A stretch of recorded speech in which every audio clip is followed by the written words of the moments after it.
àwọn ajá yẹn kan wá. Bàbá ẹni káwọn àjẹ́ yẹn kan wá. Let them come.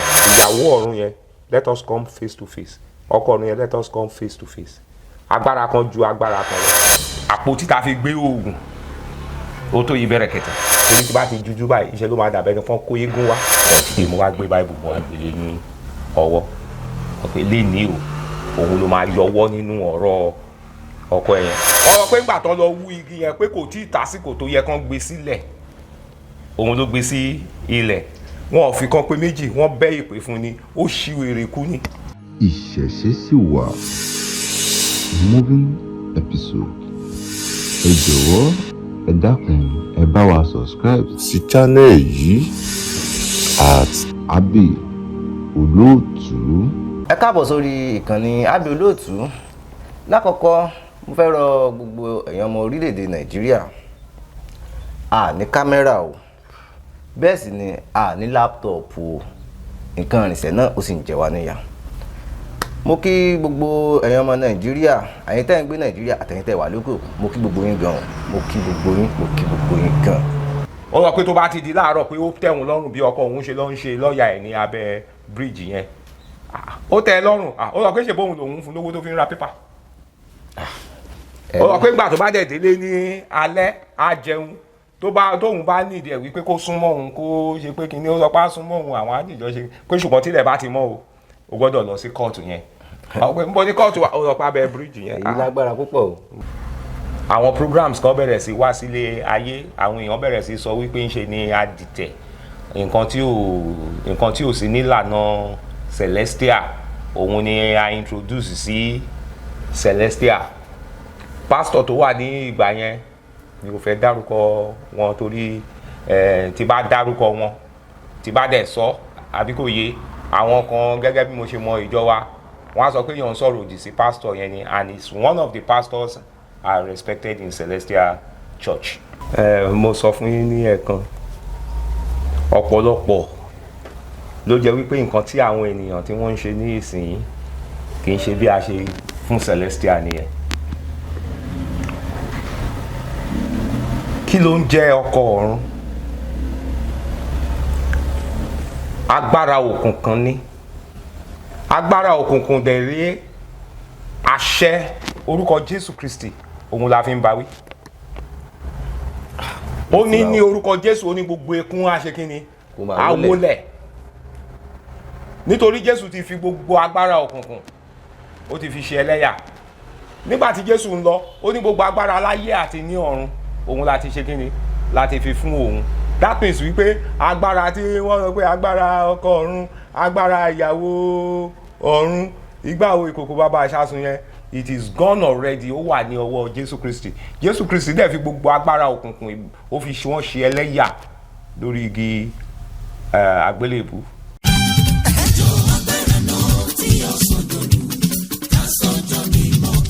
Hallelujah! Celestial Church of Christ. Yahweh Crusaders Global Mission. Ìtẹ̀dọ́ area your parish. Yahweh one. Present. 8th annual Yahweh Festival. Adult Harvest Thanksgiving. Team. The prayer of Jabez. Àdúrà Jabez. À ń fi tìfẹ́tìfẹ́ tayọ̀tayọ̀ pè yín síbi programu yìí o. Tó máa wáyé ní ọjọ́ Sunday 2nd of November 2025. Ní dédé aago mẹ́wàá àárọ̀. Nínú ìjọ wa ìtẹ̀dọ́ area your parish. Yahweh Grand Olówó ta. Ìrẹ̀lẹ̀ Road Òdìgbò Local Government. Ondo State. Àwọn olórí ẹ̀mí jákòjàkọ̀ ń bọ̀ lọ́jọ́ náà. Àwọn bíi ìmọ̀lẹ́ ayọ̀ àyàn fún mi gọ̀. Ìyá ìlú bábá ìlú. Special performance. Àti Tami Akitule Ayala Pako. Ẹ̀rí gbẹ̀mí àti bẹ́ẹ̀ bẹ́ẹ̀ lọ. Lábẹ́ ìkóso bàbá wa Prophet Champlain. Tomni Adébọ́lá. Minister in charge. Bàbá Yahweh. Senior leader Seun Amadu. Harvest Committee Chairman. Mother Celestial Kẹ́mi Olówó Gboyè. Harvest Committee Chairperson. Keep Elder Brother Emmanuel. Mẹ́gbọ̀n Harvest Committee Secretary. Mother Celestial F. Modumi. Abọ́sẹ̀dẹ̀ Ìyá Kọ́rí. Prophetess Mercy Akindele. Ìyá Gagu. Ìyá Jọ. Dr. Prince Olúṣọ̀gá. Sọfọláyàn àti Bíòkè. Bàbá Ìjọ. Ìdẹ́ni kú Ọmọ́táyọ̀ of Enix International Hotel. Special guest of honour. Mother Celestial Jumi Tó. Adébọ́lá Harvest President. Prophet Champlain Tomni Adébọ́lá. Olùṣọ́àgùtà àgbà. Prophet Dr. Pascal. Ìkútúrú. Túgbẹ̀. Pastor Celestial Church of Christ. Àti àwọn èèyàn jàkọ̀jàkọ̀ bẹ́ẹ̀ bẹ́ẹ̀ lọ. Ìwọ náà gbìyànjú kó wá dá ògo àti ọlá padà fún Yahweh. Nítorí ọdún yẹn máa nẹgbà bí a ṣe fi ìlú àtijọ́ sọ̀kẹ̀ sí ọba àwọn ọba. Come on, come on. Jésù ń retí rẹ̀.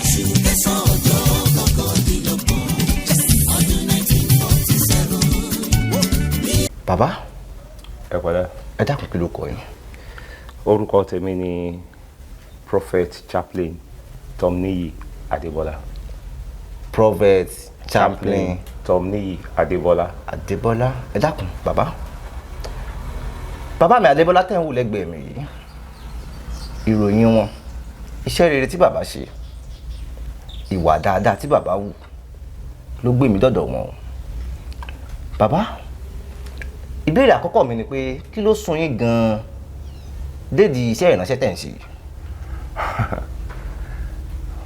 Question yẹn dàbẹ̀ ni wípé ó funny. Bí ti báwo? In the sense wípé kí ló gbé mi dé ìdí iṣẹ́ ìránṣẹ́ tí mo ń ṣe. Ṣé mọ̀ pé ọ̀pọ̀lọpọ̀ tán bá béèrè ní ọwọ́ ẹ̀ ó lè jẹ́ torí àti jẹ àti mu ni. Bẹ́ẹ̀ni. But I have to be sincere. Nǹkan tó gbé mi dé ìdí iṣẹ́ ìránṣẹ́ tí mo ń ṣe, Ọlọ́run nìkan òun ló mọ̀. Màá sọ wípé it is the design of God fún ìgbé ayé mi. Nítorí Bíbélì sọ wípé àwọn tí Ọlọ́run bá fẹ́ ló ń pè. Bẹ́ẹ̀ni. Àwọn tó ń pè ló ń yàn. Àwọn tó ń yàn ló ń ṣe ní ògo. So èmi gẹ́gẹ́ bí ẹnìkan, I will count myself as one of the luckiest people tí Ọlọ́run tó pè tó yàn kó lu Ọlọ́run kó túnbọ̀ máa wá ṣe mí ní ògo. Àṣẹ bàbá. Gbígbàṣẹ́ Olúwa is a long history. Bàbá, ìbéèrè mi àkọ́kọ́ lórí bẹ́ẹ̀ sì sọ pé Ọlọ́run ló yàn yín. Báwo ni ìgbé ayé tẹ̀ ń gbé tẹ́lẹ̀tẹ́lẹ̀ kó tó di pé ẹ̀yin gangan ẹ gbaṣẹ́ ìránṣẹ́ yìí? Well, tí bá sọ wípé ìgbé ayé, mi ò gbé ìgbé ayé kan tó jẹ́ wípé ó rough àbí wípé bóyá mo jẹ́ hooligans èyí tẹ́lẹ̀tẹ́lẹ̀. But I have to say it wípé a bí mi ní ilé ìgbàgbọ́. I was born a Muslim. Muslim ni? Bẹ́ẹ̀ni, àwọn aláàfáà ni wọ́n sọ mí ní orúkọ. But the most sincerity of it ni wípé bàbá mi kò mọ kéwú, bàbá mi ò dẹ̀ mọ bó ṣe ń kírun. Bàbá mi believe in a traditional way. Bàbá mi kó tó di pé ó kú ní ayé, nígbà tó wà ní ayé, ó rin ìrìn àjò ọ̀pọ̀ tó jẹ́ wípé ó tẹ̀ ṣe ọ̀pọ̀lọpọ̀ awo. Ìyẹn bàbá tó bí mi ní ọmọ. Ṣùgbọ́n gbogbo ọmọ ẹ̀ pátápátá àwọn Muslim ló sọ lórúkọ. But ìyá mi jẹ́ practicing Muslim. Though nílé bàbá mi aláwọn alájì aláwọn alájà the same thing náà nílé ìyá mi. But èmi gẹ́gẹ́ bí ẹnìkan, bí Ọlọ́run ṣe yàn mí, mo rí wípé ó wù Ọlọ́run láti mú mi jáde kúrò nínú ìdílé yẹn ni. It's just like bí a ṣe pè Abraham bá ṣe pè jáde kúrò nílé bàbá ẹ̀. Because mo yìí jọmọ kékeré, mo yìí wà lábẹ́ bàbá, mo jọmọ kékeré ni mo sùn ni mo rí ní ojú àlá yẹn. Mo kàn rí lójú àlá yẹn ni wípé mo lọ sí church kan, pé church yẹn wọn kì í wọ bàtà. Mo wá wẹ̀. Ìgbà tí mo wẹ̀ tán, mo wá padà sí ilé. Bílẹ̀ kan ṣe mọ́, mo wá wò wípé ẹ̀mí ẹ̀ ṣáà ń tì mí ṣá. Bílẹ̀ kan ṣe mọ́, mo lọ mú ọṣẹ, mo mú kọ̀ǹkọ̀ǹ, bá bẹ̀rẹ̀ sí wá church tí wọn kì í wọ bàtà káàkiri.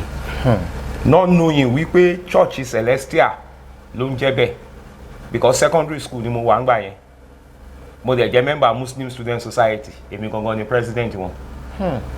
But mo kàn wá wò ni wípé ẹ jẹ́ kí n wá bí ṣe rí lójú àlá yẹn, torí tí bá sùn tí bá lálàá mi máa ń ṣe.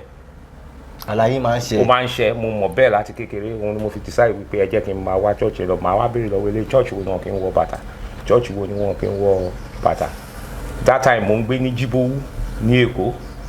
Mo wá church tí wọn kì í wọ bàtà láti Jíbówú lọ sí abúlé ọjà ní Bàrígà. Àwọn tó máa ń gbé Èkó ti mọ ibi tí wọ́n ń sọ. Bẹ́ẹ̀ dẹ̀ rí ní Fádèyí lẹ́yìn ilé ibi tí mò ń gbé gangan, òun ni church Sẹ̀rẹ̀ wà. So ìgbà tí mo débẹ̀, ẹni tí mo rí ní ibẹ̀, mo ń sọ̀rọ̀ 1978. Láti 1978. Yes, àwọn tí mo bá ní ibẹ̀ church yẹn wọn ò tí ì kọ́. Àwọn church tó ń fi mọ̀ tó ń fi ń kọ́ ní ìgbà yẹn ni. ṣùgbọ́n tí mo débẹ̀ wọ́n sọ pé tí wàá mọ̀ pé mo fẹ́ wọ ìjọ mo mi ò wọ ìjọ nǹkan tí mo rí lélẹ̀ mo fẹ́ wẹ̀ ìgbà wọn àwọn sọ pé mo fẹ́ wọ ìjọ ni lọ́ bá sọ wípé kàn ṣe ìyàsímímọ́ fún mi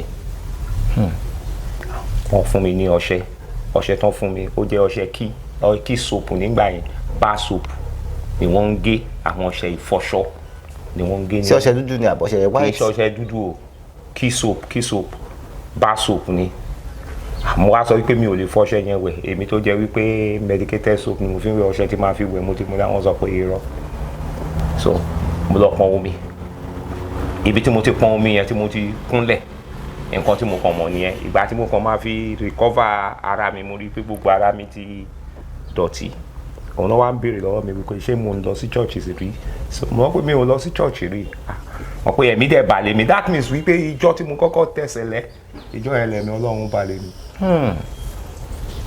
So fortunately ìgbà tó wá sọ wípé tí mo wẹ̀ tán tó sọ wípé wọ́n máa ṣọ́nà torí ẹni tó bá ṣẹ̀ṣẹ̀ wọ̀ ọjọ́ ńgbà yẹn wọ́n máa ń ṣọ́nà fún nígbà yẹn kò dàbí ìsìn mọ́ tó jẹ́ wípé irú wá ògiri wá ni. Bàbá tíyẹn bá dọ́dọ̀ yín nìsín sẹ́yìn ló sọ náà fún kó tó di pé yóò wọ ìjọ.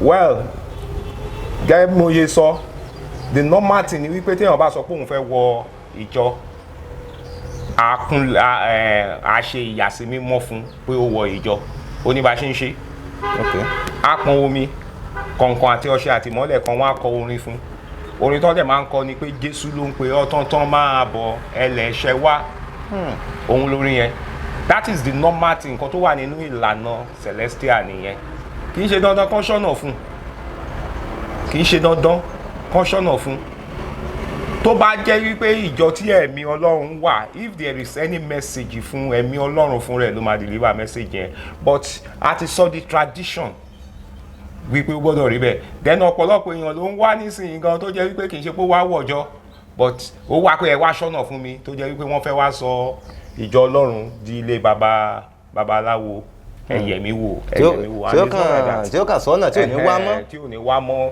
kan ẹ wá ṣiṣẹ́ fún mi ẹ wá ṣiṣẹ́ fún mi òun ni so if anybody tó bá fẹ́ darapọ̀ mọ́ ìjọ ní ọ̀dọ̀ ti tèmi ní ibí yìí nǹkan àkọ́kọ́ tí máa sọ fún ni wípé tó bá fẹ́ darapọ̀ mọ́ ìjọ o gbọ́dọ̀ ṣọ́nà o gbọ́dọ̀ ṣe ìyàsímímọ́ that is normal gbogbo eléyìí a fẹ́ wá ṣọ́nà a fẹ́ ṣe gbogbo ẹ̀yẹn ẹ jẹ́ ká fi eléyìí tó kù yẹn sílẹ̀ fún Ọlọ́run if God have any message fún irú ẹni yẹn God will deliver the message and if tọ́lọ́run ò bá ní any message fún we carry on. ọ̀rọ̀ yín ti yé mi bàbá ẹ má bá ń bá ọ̀rọ̀ ìtàn tẹ̀ ń sọ lọ. so ìgbà tí wọ́n máa sọ pé wọ́n máa ṣọ́nà wọ́n pé kí ni mo kàn wo bẹ́ẹ̀ pé kí ni gbogbo nǹkan tí wọ́n ṣe but ìgbà tí mo jókòó ẹnì kíní ẹnì kejì ẹnì kẹta mo rí i pé wọ́n deliver message fún tó yẹ pé àwọn ènìyàn dẹ̀ ń sọ pé bẹ́ẹ̀ ni bẹ́ẹ̀ ni bẹ́ẹ̀ ni bẹ́ẹ̀ ni pé nǹkan tó ń sọ yẹn ó correct so I've had it in mind wípé tó bá dọ́dọ̀ tèmi náà wọ́n máa tú àwọn àṣírí kan and kí dẹ̀ ni àṣírí tí mo expect láti pé wọ́n máa tún gbà ẹni pé I came from a polygamous house tí mo dẹ̀ mọ̀ wípé I have some spiritual battle tí mo tẹ̀ expect wípé wòlíì yẹn máa sọ wípé ọmọ yìí ogun báyìí o ilé olórogún ló ti jáde but by the time tí wòlíì yẹn tó máa dé ọ̀dọ̀ ti tèmi wípé èmi ló kàn kò rí nǹkan kan sọ nǹkan tó kàn sọ ni wípé kí n lọ fi oyin iyọ̀ àti ṣúgà kí n lọ fi ṣe ọpẹ́ ó dẹ̀ sọ orin tí pé kí n kàn ṣọpẹ́ lásán ó dẹ̀ sọ orin tí mo máa kọ pé fipó sátúpa mi kó máa jò lọ fipó sátúpa mi Ọlọ́run mi fipó sátúpa mi kó máa jò lọ títáyé ráyè fóyin sáyé mi o kó máa jò lọ. In sincerity I was totally confused wípé orí ti gbogbo àwọn èèyàn orí ti tèmi and lẹ́yìn ìgbà tí mo kúrò ọjọ́ yẹn fún dídí oṣù kan mi ò tẹ́ ya ọ̀nà celestial rárá ìgbà tó kàn tó dijọ́ kan lẹ̀mí yẹn tó sọ fún mi wípé ó tẹ́ ẹ lọ sí church yẹn so mo tún ṣe gba bí ṣe tún gba bẹ̀ lọ nìyẹn ìgbà tí mo wá dé church yẹn ẹnu ọ̀nà báyìí ni mo wà lẹ̀mí Ọlọ́run yẹn ti bà lé mi ò tí experience nǹkan tó ń jẹ́ mi mo kàn ṣáà mọ̀ ṣá wípé gbogbo ara mi á máa ṣe yìí máa gbọ̀n pé kí ni well ògo ni fún Jésù lókè ọ̀run ògo ni fọ́lọ́run ọba. ìṣeṣe nìyẹn tí mo dẹ̀ fi di pé mo bẹ̀rẹ̀ sí ní lọ sí church but ìgbà tó di pé mo jáde school tó wá di pé mo bẹ̀rẹ̀ sí ní ṣiṣẹ́ àbọ̀ sínú ayé kí dẹ̀ láyé tá a bọ́ sí ni wípé irú iṣẹ́ tí mò ń ṣe ní ìgbà yẹn a máa ń ṣe fàájì àmú ọtí mi ò mọtí mu ṣùgbọ́n ìwọ̀nba tí bá ti mu báyìí ó máa wàhálà mi ṣùgbọ́n tí bá ti lè mu ọtí yẹn tí bá dẹnu ọ̀nà church mi ò bá wọn ṣẹ̀sìn ìjọ yẹn. bí ti báwo. ẹnu ọ̀nà church yẹn lẹ̀mí ọlọ́run máa ti bà lé mi ló ti máa yí mi padà tí bá wọn ṣẹ̀sìn nínú church á jẹ́ pé mi ò mu alcohol. So torí ẹ̀ ni mo yẹ sọ wípé mi ò ní ìwà kan tó jẹ́ ìwà ìpáǹle tábà sọ wípé yẹn ni mo jù sílẹ̀ kó tó di wípé mo gba Jésù mo rí wípé láti ilẹ̀ wa God has a plan for me so nǹkan tí mo lè sọ nìyẹn for now. bàbá àwọn ọ̀pọ̀lọpọ̀ pásítọ̀ àáfàá kódà babaláwo míì yóò sọ pé Ọlọ́run pè òun àmọ́ máa ń ṣèmí ní kàyéfì pé bóògàn lọ́lọ́run sì máa ń pè èèyàn. bàbá yes ẹ máa ń dáhùn sí ìbéèrè náà. kò sí ẹni tí Ọlọ́run ò pè. Ọlọ́run ti pè mí kò tí ì yé mi. Ọlọ́run ti pè ẹ́. lọ́nà o. ò ṣe iṣẹ́ kan ló ń ṣe yìí àbí iṣẹ́ kan kọ́ ló ń ṣe. bàbá iṣẹ́ tó ń ṣe yìí Ọlọ́run pè ẹ́ ní síbẹ̀. lọ́nà o. Ọlọ́run pè ẹ́ sí tí Ọlọ́run ò bá pè ẹ́ sí ibẹ̀ ò ní tọ́lá yẹn rárá. Olè lọ́lọ́run ò kí ń pèèyàn sí. olè ẹgbẹ́ lèèyàn ń kọ́ dédìí olè. Bíbélì sọ wípé Ọlọ́run sọ fún I think it's Jeremiah ó ní kí ìyá ẹ tó lóyún ẹ òun ló ti wà ní ìgbénú mi you've been in my loins even before your mother conceived you.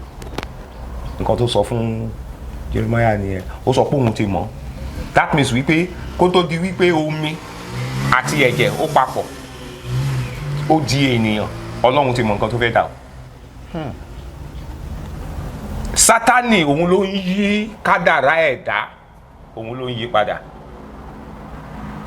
so kò sí ẹni tí Ọlọ́run ò pè the question is that ibi tí o sọ pé Ọlọ́run pè ẹ́ sí yẹn béèrè lọ́wọ́ ara ẹ pé ṣé Ọlọ́run ló pè ẹ́ àbí wọ́n ló pè ara ẹ ṣé Ọlọ́run ló pè ẹ́ àbí ikùn ẹ òun ló pè ẹ́ if tó bá yẹ pé Ọlọ́run ló pè ẹ́ Ọlọ́run á fi each sign sí fún ẹ láti fi back ẹ up. For example nsìn ẹ jẹ́ ká wo ọ̀pọ̀lọpọ̀ olórin ló wà àbí ẹlòmíì wà ó kọ orin ju olórin tá à ń gbọ́ ní ìta ẹ lọ yẹn ṣùgbọ́n tá à mọ̀. So it may be wípé Ọlọ́run ò fi iṣẹ́ orin yẹn ran òun kàn wù láti ṣe kíni láti kọ orin yẹn ni and there will not be a backup for it láti fi gòkè. òtítọ́ ọ̀rọ̀. ibẹ̀ dẹ́lẹ̀ ẹlòmíì dẹ̀ rí a kàn gbé microphone a ṣe họ́ àwọn èèyàn á lè máa jó sí. àwọn èèyàn Naira Marley. So ibi tá a pè oníkálukú sí ọ̀tọ̀ọ̀tọ̀ ni ibi tá a pè mí sí òun ni mo wà yìí. Ìyá mi ti gbìyànjú ẹ̀ wípé kí n lọ kéwú pé kí n kó nígbà tó yẹ pé ibi tán bí mi sí nìyẹn mo sá nílé kéwú ni mi ò tẹ́ ẹ̀ mọ̀ nǹkankan. Bàbá mi ti gbìyànjú ẹ̀ wípé kóun mú mi wọlé awo mo ti torí ẹ̀ mo sá lọ́dọ̀ ẹ̀. wọ́n ti gbìyànjú pé káwọn mú yín wọlé awo. So that means pé Ọlọ́run ò pè mí sí ìlànà yẹn ni ìyẹn and each time tí bá ti lè sá kúrò ní ìlànà yìí báyìí I will encounter problem kò sí nǹkan tí mo ṣe tí mo kó jọ gbogbo ẹ̀ máa dànù ni but the moment tí bá tún ti padà gbogbo ẹ̀ àtúnṣe kí ni àtúnbẹ̀rẹ̀ sí ni yọ àwọn àdàbẹ̀ ni pé mi nìkan ni mo mọ̀ ṣe. bàbá láti ìgbà tí ẹ ti wá gba iṣẹ́ ìránṣẹ́ yìí tàbá ní ká wò ó yóò ti tó bí ọdún mélòó sì sìn. ó dẹ̀ ti pẹ́ díẹ̀ o I started my training as a shepherd ní 1980. 1980. lábẹ́ then superior senior wo leader Michael Falade. wọ́n ti kú báyìí ní ìsinyìí. mo dẹ̀ gba abẹ́ ọ̀pọ̀lọpọ̀ àwọn olùṣọ́ àgùntàn kọjá lára tó yẹ pé nínú wọn yìí wà láyé àwọn kan dẹ̀ ti ṣe kíni wọ́n ti kú ṣùgbọ́n mo gba the first letter of transfer mi gẹ́gẹ́ bí òṣìṣẹ́ Olúwa ní 1984 1984. 1984 ni mo kò gbà. pẹ́ jújù náà kò tí ì pẹ́ síra wọn. 1980 sí 1984. Mo wà ní training, mo wà lábẹ́ olùṣọ́ àgùntàn fún 4 years. So 1984 òun ni mo gba lẹ́tà àkọ́kọ́ tí a fi gbé mi lọ sí oríjọ gẹ́gẹ́ bí wòlíì ìjọ ní ìgbà yẹn ní 1984. Àtìgbà yẹn náà dẹ̀ la ti ń bá bọ̀. Àwọn àsìkò kan wà náà tó yẹ pa á sá o torí pa fẹ́ ṣiṣẹ́, torí pa dẹ̀ fẹ́ kàwé. Àwọn àsìkò kan wà tó yẹ pé mo tẹ̀ kúrò ní Celestial pátápátá. kí ló dé? Àwọn nǹkan kan ló ṣẹlẹ̀ nígbà yẹn. àwọn nǹkan bíi báwo ẹ bá mi là bàbá. Kì í sí nǹkan kan tó ṣẹlẹ̀ náà tó le bí ò kì í ṣe wípé lẹ́yìn ìgbà tí Papa Oshoffa kú, àwa kan wò wípé iṣẹ́ ìhìn rere ó yẹ kó jẹ́ nǹkan tí a máa polongo ẹ̀ káàkiri. Nǹkan tá a ní Celestial nísìnyí evangelism tó ní kálukú ní ministry tá a ní orí káàkiri tó ní kálukú máa sọ pé mò ń ṣe sọjí bí mò ń ṣe gbá ní ibẹ̀ yẹn tó jẹ́ pé individual àwọn yẹn ò sí ní ìgbà yẹn. If tí anything bá fẹ́ ṣẹlẹ̀ bóyá district àbí zona àbí kìíní normal state náà máa ṣe papọ̀ tó bá dẹ̀ ṣe bẹ́ẹ̀ yẹn the pastor ló máa wá tó máa ṣe ìsọjí yẹn. Kò sí nǹkan tá a ní nísìnyí tó yẹ pé irú wá ògiri wá. But àwọn bàbá wa kan nígbà yẹn wọ́n kóra wọn jọ, àwọn bàbá JC of blessed memory, bàbá Oshodi of blessed memory àti bàbá Ẹlẹ́ṣọ́, they formed an evangelism group ní ìgbà yẹn tó dẹ̀ yẹ pé àwa ta jẹ́ ọmọ kéékèèké báyìí tó yẹ pé a dẹ̀ bẹ̀rẹ̀ sí follow wọn wípé pé Celestial náà máa dùn, àwa náà ti bẹ̀rẹ̀ sí ṣe revival káàkiri. But ìgbà tó wá dé stage kan àwọn programs kan bẹ̀rẹ̀ sí wá sílé ayé, àwọn èèyàn bẹ̀rẹ̀ sí sọ wípé ń ṣe ni adìtẹ̀ nǹkan tí ò sí nílànà Celestial òun ni a introduce sí Celestial. Pastor tó wà ní ìgbà yẹn mi ò fẹ́ dárúkọ wọn torí tí bá dárúkọ wọn tí bá dẹ̀ sọ àbí kò yé àwọn kan gẹ́gẹ́ bí mo ṣe mọ ìjọ wa wọ́n á sọ pé yàn ń sọ̀rọ̀ òdì sí pastor yẹn ni, and it's one of the pastors are respected in Celestial Church. sẹ́ni náà sì wà láyé dìsín. Kò sí láyé mọ́. Ìgbà yẹn àwọn èèyàn kan náà lọ sọ eléyìí tí Tom níyì ń ṣe yìí rádaràda ni. Èmi náà dẹ̀ wò ń gbà yẹn pé ẹ jẹ́ ká bá àwọn àgbà sọ̀rọ̀ torí ọmọ kékeré ṣì ni mo jẹ́ pé nǹkan yìí nígbà tí Papa Oshoffa ti kú ó yẹ kí everybody ló yẹ kó ní right ẹ̀ láti máa ṣe ìwàásù. Àwọn tó jẹ́ àgbà olùṣọ́ àgùntàn gbà yẹn bẹ̀rẹ̀ sí pa mí ní ẹnu mọ́, ṣùgbọ́n pásọ̀ yẹn wá sọ pé kán dákẹ́ pé kán má pa mí ní ẹnu mọ́ pé òótọ́ ọ̀rọ̀ ni mò ń sọ. Ìjọ tí mo wà ńgbà yẹn wọ́n wá transfer mi kúrò ńbẹ̀. Ìjọ tán wá gbé mi lọ, ìjọ yẹn kò dá rárá. Ìjọ yẹn wà ní Alápẹ̀rẹ̀ ní Èkó. Mo wá wò lójú mi ìjọ yẹn ó dàbẹ́ ni wípé ṣe ni wọ́n punish mi. And that was how I left Celestial Church. So ìgbà tí mo wá kúrò ní Celestial Church mo wà nílé, mo sọ pé mi ò tẹ̀ lọ sí church mọ́. But ìjọ kan ni mo kàn wá wò pé mi ò lè jókòó sílé pé mi ò lọ sí church mọ́. Òun ni mo wá lọ bá àwọn kan jọ́sìn ní Pentecostal Church kan, Christ Foundation Mission ní Ọjọ́ta. So mo wá wo bọ́n ṣe ní ìjọ yẹn ó wá entice mi wípé let me just be there. So ìgbà tí mo wá join church yẹn ṣé mo pẹ̀lú gbogbo bí mo ṣe jẹ́ senior evangelist nígbà yẹn wọ́n drop mi pátápátá, wọ́n sọ pé brother ni mí. Wọ́n pé olùṣọ́ àgùntàn ni mí, àwọn sọ pé no pé gbogbo nǹkan tá à ń ṣe ń ṣẹlẹ̀ yẹn kò bá ọ̀dọ̀ wọn mu. ṣé kàn dá yín mọ̀ rárá ni. Wọn ò mọ̀ mí rárá. Ó dẹ́ pé kò sí problem kí ṣàsìn Ọlọ́run. So wọ́n wá ní youth program, mo wá sọ wípé èmi náà fẹ́ participate nínú youth program. Gbogbo wọn wá rẹ́rìn wípé sẹ̀lẹ̀ because they don't believe it. Gbogbo ọdún tí mo sọ in 1990 ni o pé kí ni sẹ̀lẹ̀ mọ̀.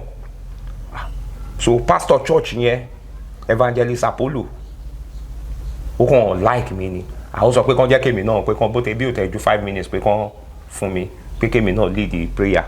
so by the time tí mo máa wá lead the prayer yẹn tí 5 minutes yẹn máa pé tí máa drop mic gbogbo wọn wá sọ pé no pé time yẹn ti short jù náà wá sọ pé kí n tún lo another 10 minutes sí so ìgbà tí mo wá ṣe tán àwọn elders church yẹn wá pè pé ṣe bí mo sọ pé sẹ̀lẹ̀ ni wọ́n sọ pé the way tí mo fi lead the prayer yìí kò jọ ti sẹ̀lẹ̀ ṣẹ̀dẹ̀ mọ̀ pé nǹkan tó fà á òun ni wípé nígbà yẹn táwọn olùṣọ́ àgùntàn celestial tí wọ́n bá ń ṣe prayer àbí tí wọ́n bá ń ṣe ìwàásù ìtàn ni wọ́n máa ń pa nígbà tá a bá Papa Oshoffa kúrò ní Àgàngẹ̀ tá a wá dé Sakété ìtàn náà máa ń pa so they believe wípé celestial ò mọ àdúrà gbà they believe wípé celestial ò mọ nǹkan kan tó ń jẹ́ Bible but àwọn bàbá Òṣòdì bàbá Jésè àti bàbá kíní tá a ti tẹ̀lé yẹn nígbà yẹn àwọn yẹn ti jẹ́ kí a ní kẹ́nímọ̀ nínú àdúrà gbígbà wọ́n ti build wa up because they are one of those that they are we respected as evangelists ní Celestial Church so mo sọ pé Celestial àwọn sọ pé no they don't believe it so bí kan nínú àwọn alàgbà yẹn nìyẹn màmá wa ni Reverend Dr. Mrs. Adépọ̀jù Grace Adépọ̀jù mi ò mọ̀ bóyá wọ́n yìí wà láyé ní ìsìn àwọn ló fi wá pè mí wípé pé bí mo ṣe wà yìí náà wípé wọ́n ní láti introduce mi pé kí n wá lọ sí Bible College pé tí bá lọ sí Bible College wípé broaden mi gan intention tí wọ́n ní wípé tí bá lọ sí Bible College yẹn wọ́n á fi yẹn fi chain me down sí church wọn sí church pé kí ni àmọ́ pé mo dẹ̀ ní interest o pé màá lọ so ẹ ti rí i pé bọ́lọ́run ṣe ń ṣe ó yàtọ̀ o. Do you understand what I'm trying to say? Èmi kọ́ ni mo sọ pé mo fẹ́ lọ kò dẹ̀ kí n ṣe pé mi ò níṣẹ́ mo níṣẹ́ that time I was running a nursery and primary school ní Ògùdù.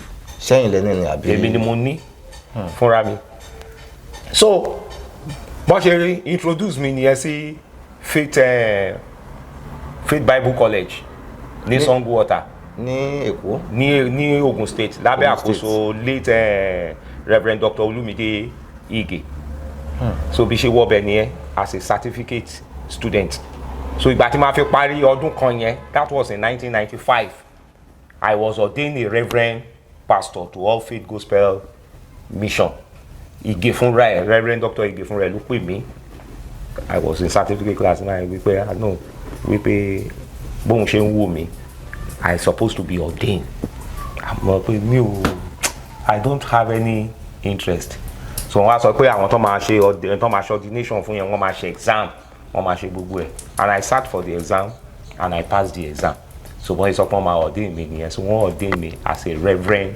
pastor to All Faith Gospel International worldwide certificate ẹ̀ wà ní ọwọ́ yín dì sí ọwọ́ mi di ìsinyìí ọdún yẹn náà ni wọ́n introduce mi sí chaplaincy that is pastoral education mo ṣe certificate yẹn náà so bí mo ṣe bẹ̀rẹ̀ nìyẹn o mo ṣe certificate theology mo ṣe diploma and I did my first degree in theology ní Faith Christian University so ní church yẹn a bẹ̀rẹ̀ sí jíjọ ṣe lọ tó fi di wípé àwọn kan wá àwọn màmá yẹn náà wá dá church tí wọ́n sí ilẹ̀ that is Faith Foundation Mission ó wà ní side ọ̀tọ̀ yẹn ló wà ní Èkó ní ìsìn so I now became the youth pastor ibẹ̀ ni mo wà títí ìjọ kan láwa ń ṣe ìsọjí níta gbangba bẹ́ẹ̀ mi ṣẹlẹ̀ tún ṣe balẹ̀ mi nìyẹn tí wọ́n ṣe hallelujah wọ́n dẹ̀ wá record ẹ̀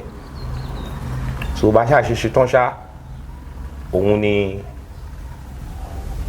wọ́n play tape yẹn mo wá rí kékeré ní gbogbo eléyìí ká tó wí ká tó sọ wọ́n ti pè màmá yẹn sí ìpàdé àwọn Pentecostal PFN ìgbà yẹn kò dàbí ìsìn tó yẹ pé àti sẹ̀lẹ̀ àti PFN àti gbogbo wọn yìí jọ ń ṣe papọ̀ ìgbà yẹn wọ́n believe pé àwọn tí ẹ̀mí máa ń lo àwọn kérúbù àwọn sẹ̀lẹ̀ yẹn wípé àwọn onígbàgbọ́ tó ń ṣe ẹbọ mọ́ oògùn wọn believe pé they are Bible believing church wọ́n wá sọ fún wípé ó gba pastor sí church gẹ́gẹ́ bí ẹ̀wọ́ gba oníṣẹ́bọ̀ṣoògùn sí church gẹ́gẹ́ bí pastor so wọ́n sọ fún pé wọ́n máa ban ẹ̀ ní PFN Pentecostal Fellowship tí ó bá sọ pé kí n kúrò ní church. So màmá yẹn ò ní any other option than to tell me wípé kẹ́ máa lọ kí n tẹ̀ sí iwájú pé bóyá Celestial lọ́lọ́run ti fẹ́ lò mí. Èmi ò dẹ̀ ní intention mọ́ láti padà sí Celestial Church. So èmi náà decide láti jókòó sílé mi. But gbogbo ìgbà tí mi ò sí Celestial yẹn, àwọn tó jẹ́ alàgbà tó jẹ́ bàbá fún mi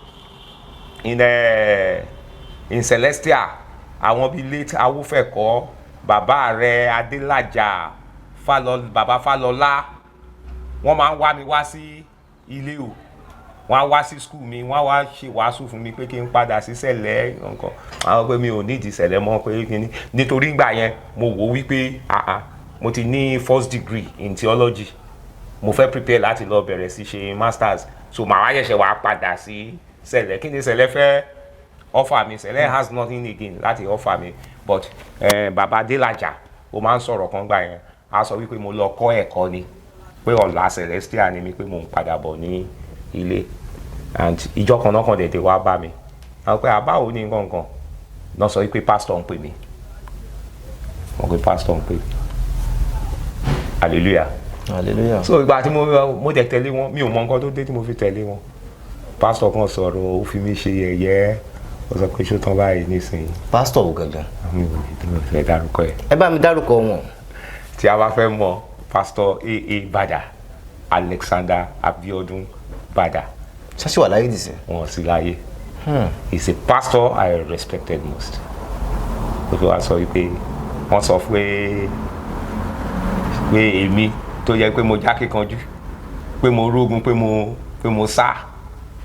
Wọ́n sọ pé kan máa sọ̀rọ̀ lọ títí. Ó sọ pé wọ́n need assistant shepherd ní Jos. Ó sọ pé kán lọ ṣèwé fún mi, kán gbé mi lọ sílẹ̀, pé ṣèbí mo bóyìnbó dáadáa, kí n máa lọ sọ òyìnbó mi ní Jos. And that was how tí mo tún padà sí Celestial. Àwọn láti ìgbà yẹn dẹ̀rẹ̀ ògbó Ọlọ́run yìí ń tàn ní o lẹ́ ìlú náà títí. Bàbá ẹ sọ kíní kan nísìnyí, ẹ ní o láti ìgbà yẹn ògo Ọlọ́run sì ń tàn. Bẹ́ẹ̀ni. Bàbá tó bá gbé aláìsàn dọ́dọ̀ yín nìsín, tẹ́ bá gbàdúrà fún, ṣé ìgbàgbọ́ wà pé ẹni náà sì ara rẹ̀ ó yá? Àkọ́kọ́ tí mo fẹ́ jẹ́ ká mọ̀ ni wípé Ọlọ́run ni olùwòsàn. Bẹ́ẹ̀. Èèyàn kankan ò lè wo nǹkan kan sàn. Àdúrà tá a máa ń gbà ní wípé iṣẹ́ tí Ọlọ́run bá ti parí, òun ni kó yà lọ́dọ̀ wa.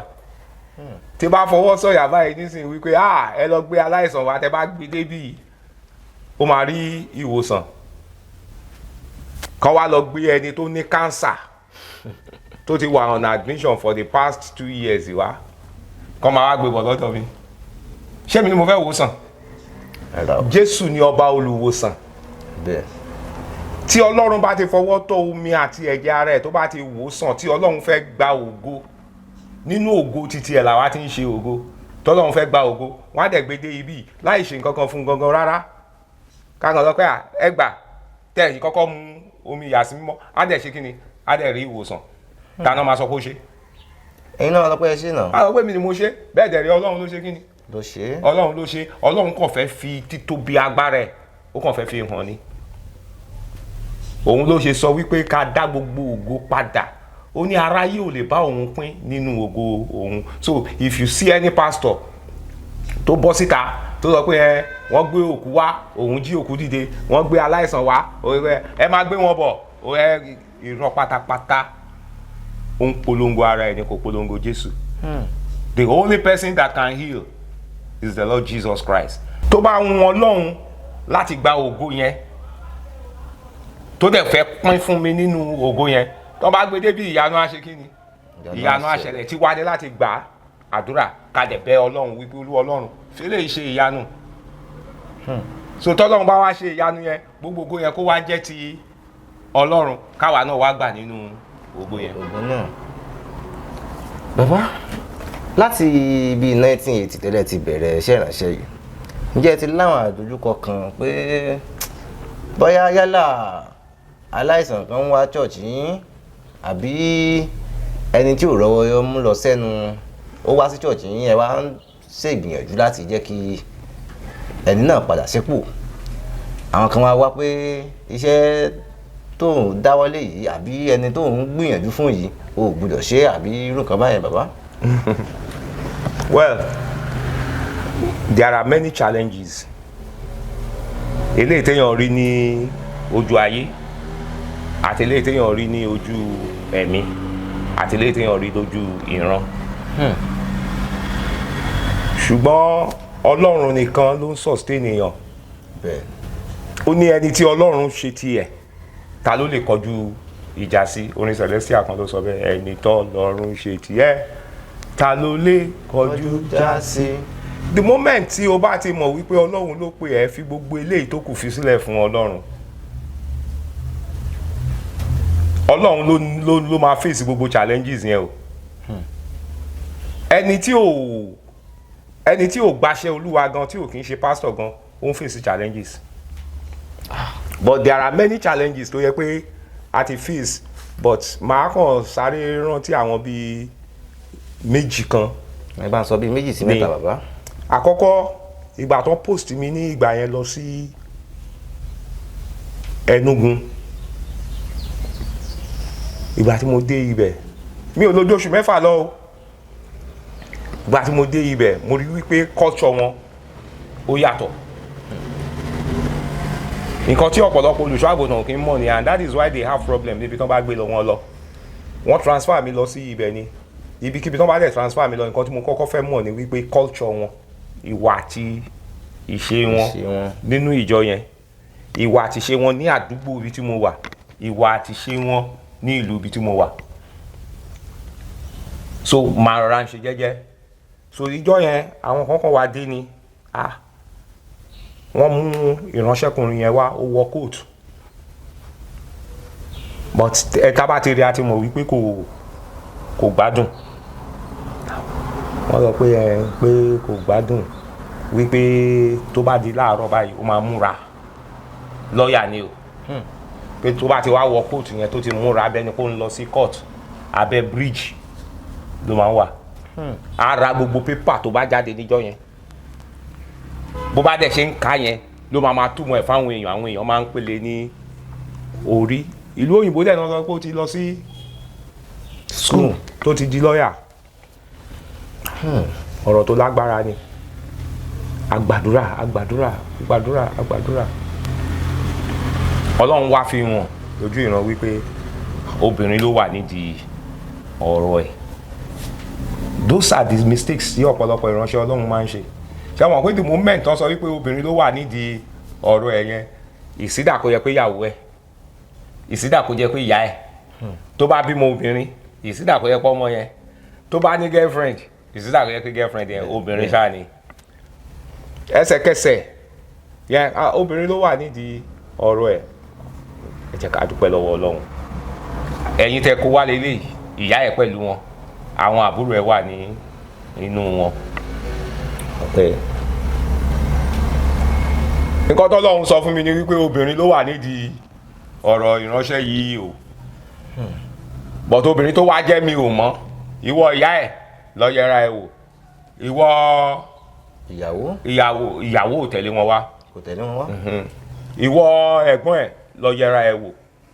Òun náà fún rẹ̀ ẹ bèrè ní ọwọ́ ẹ̀ tó bá ní obìnrin tó ṣẹ̀.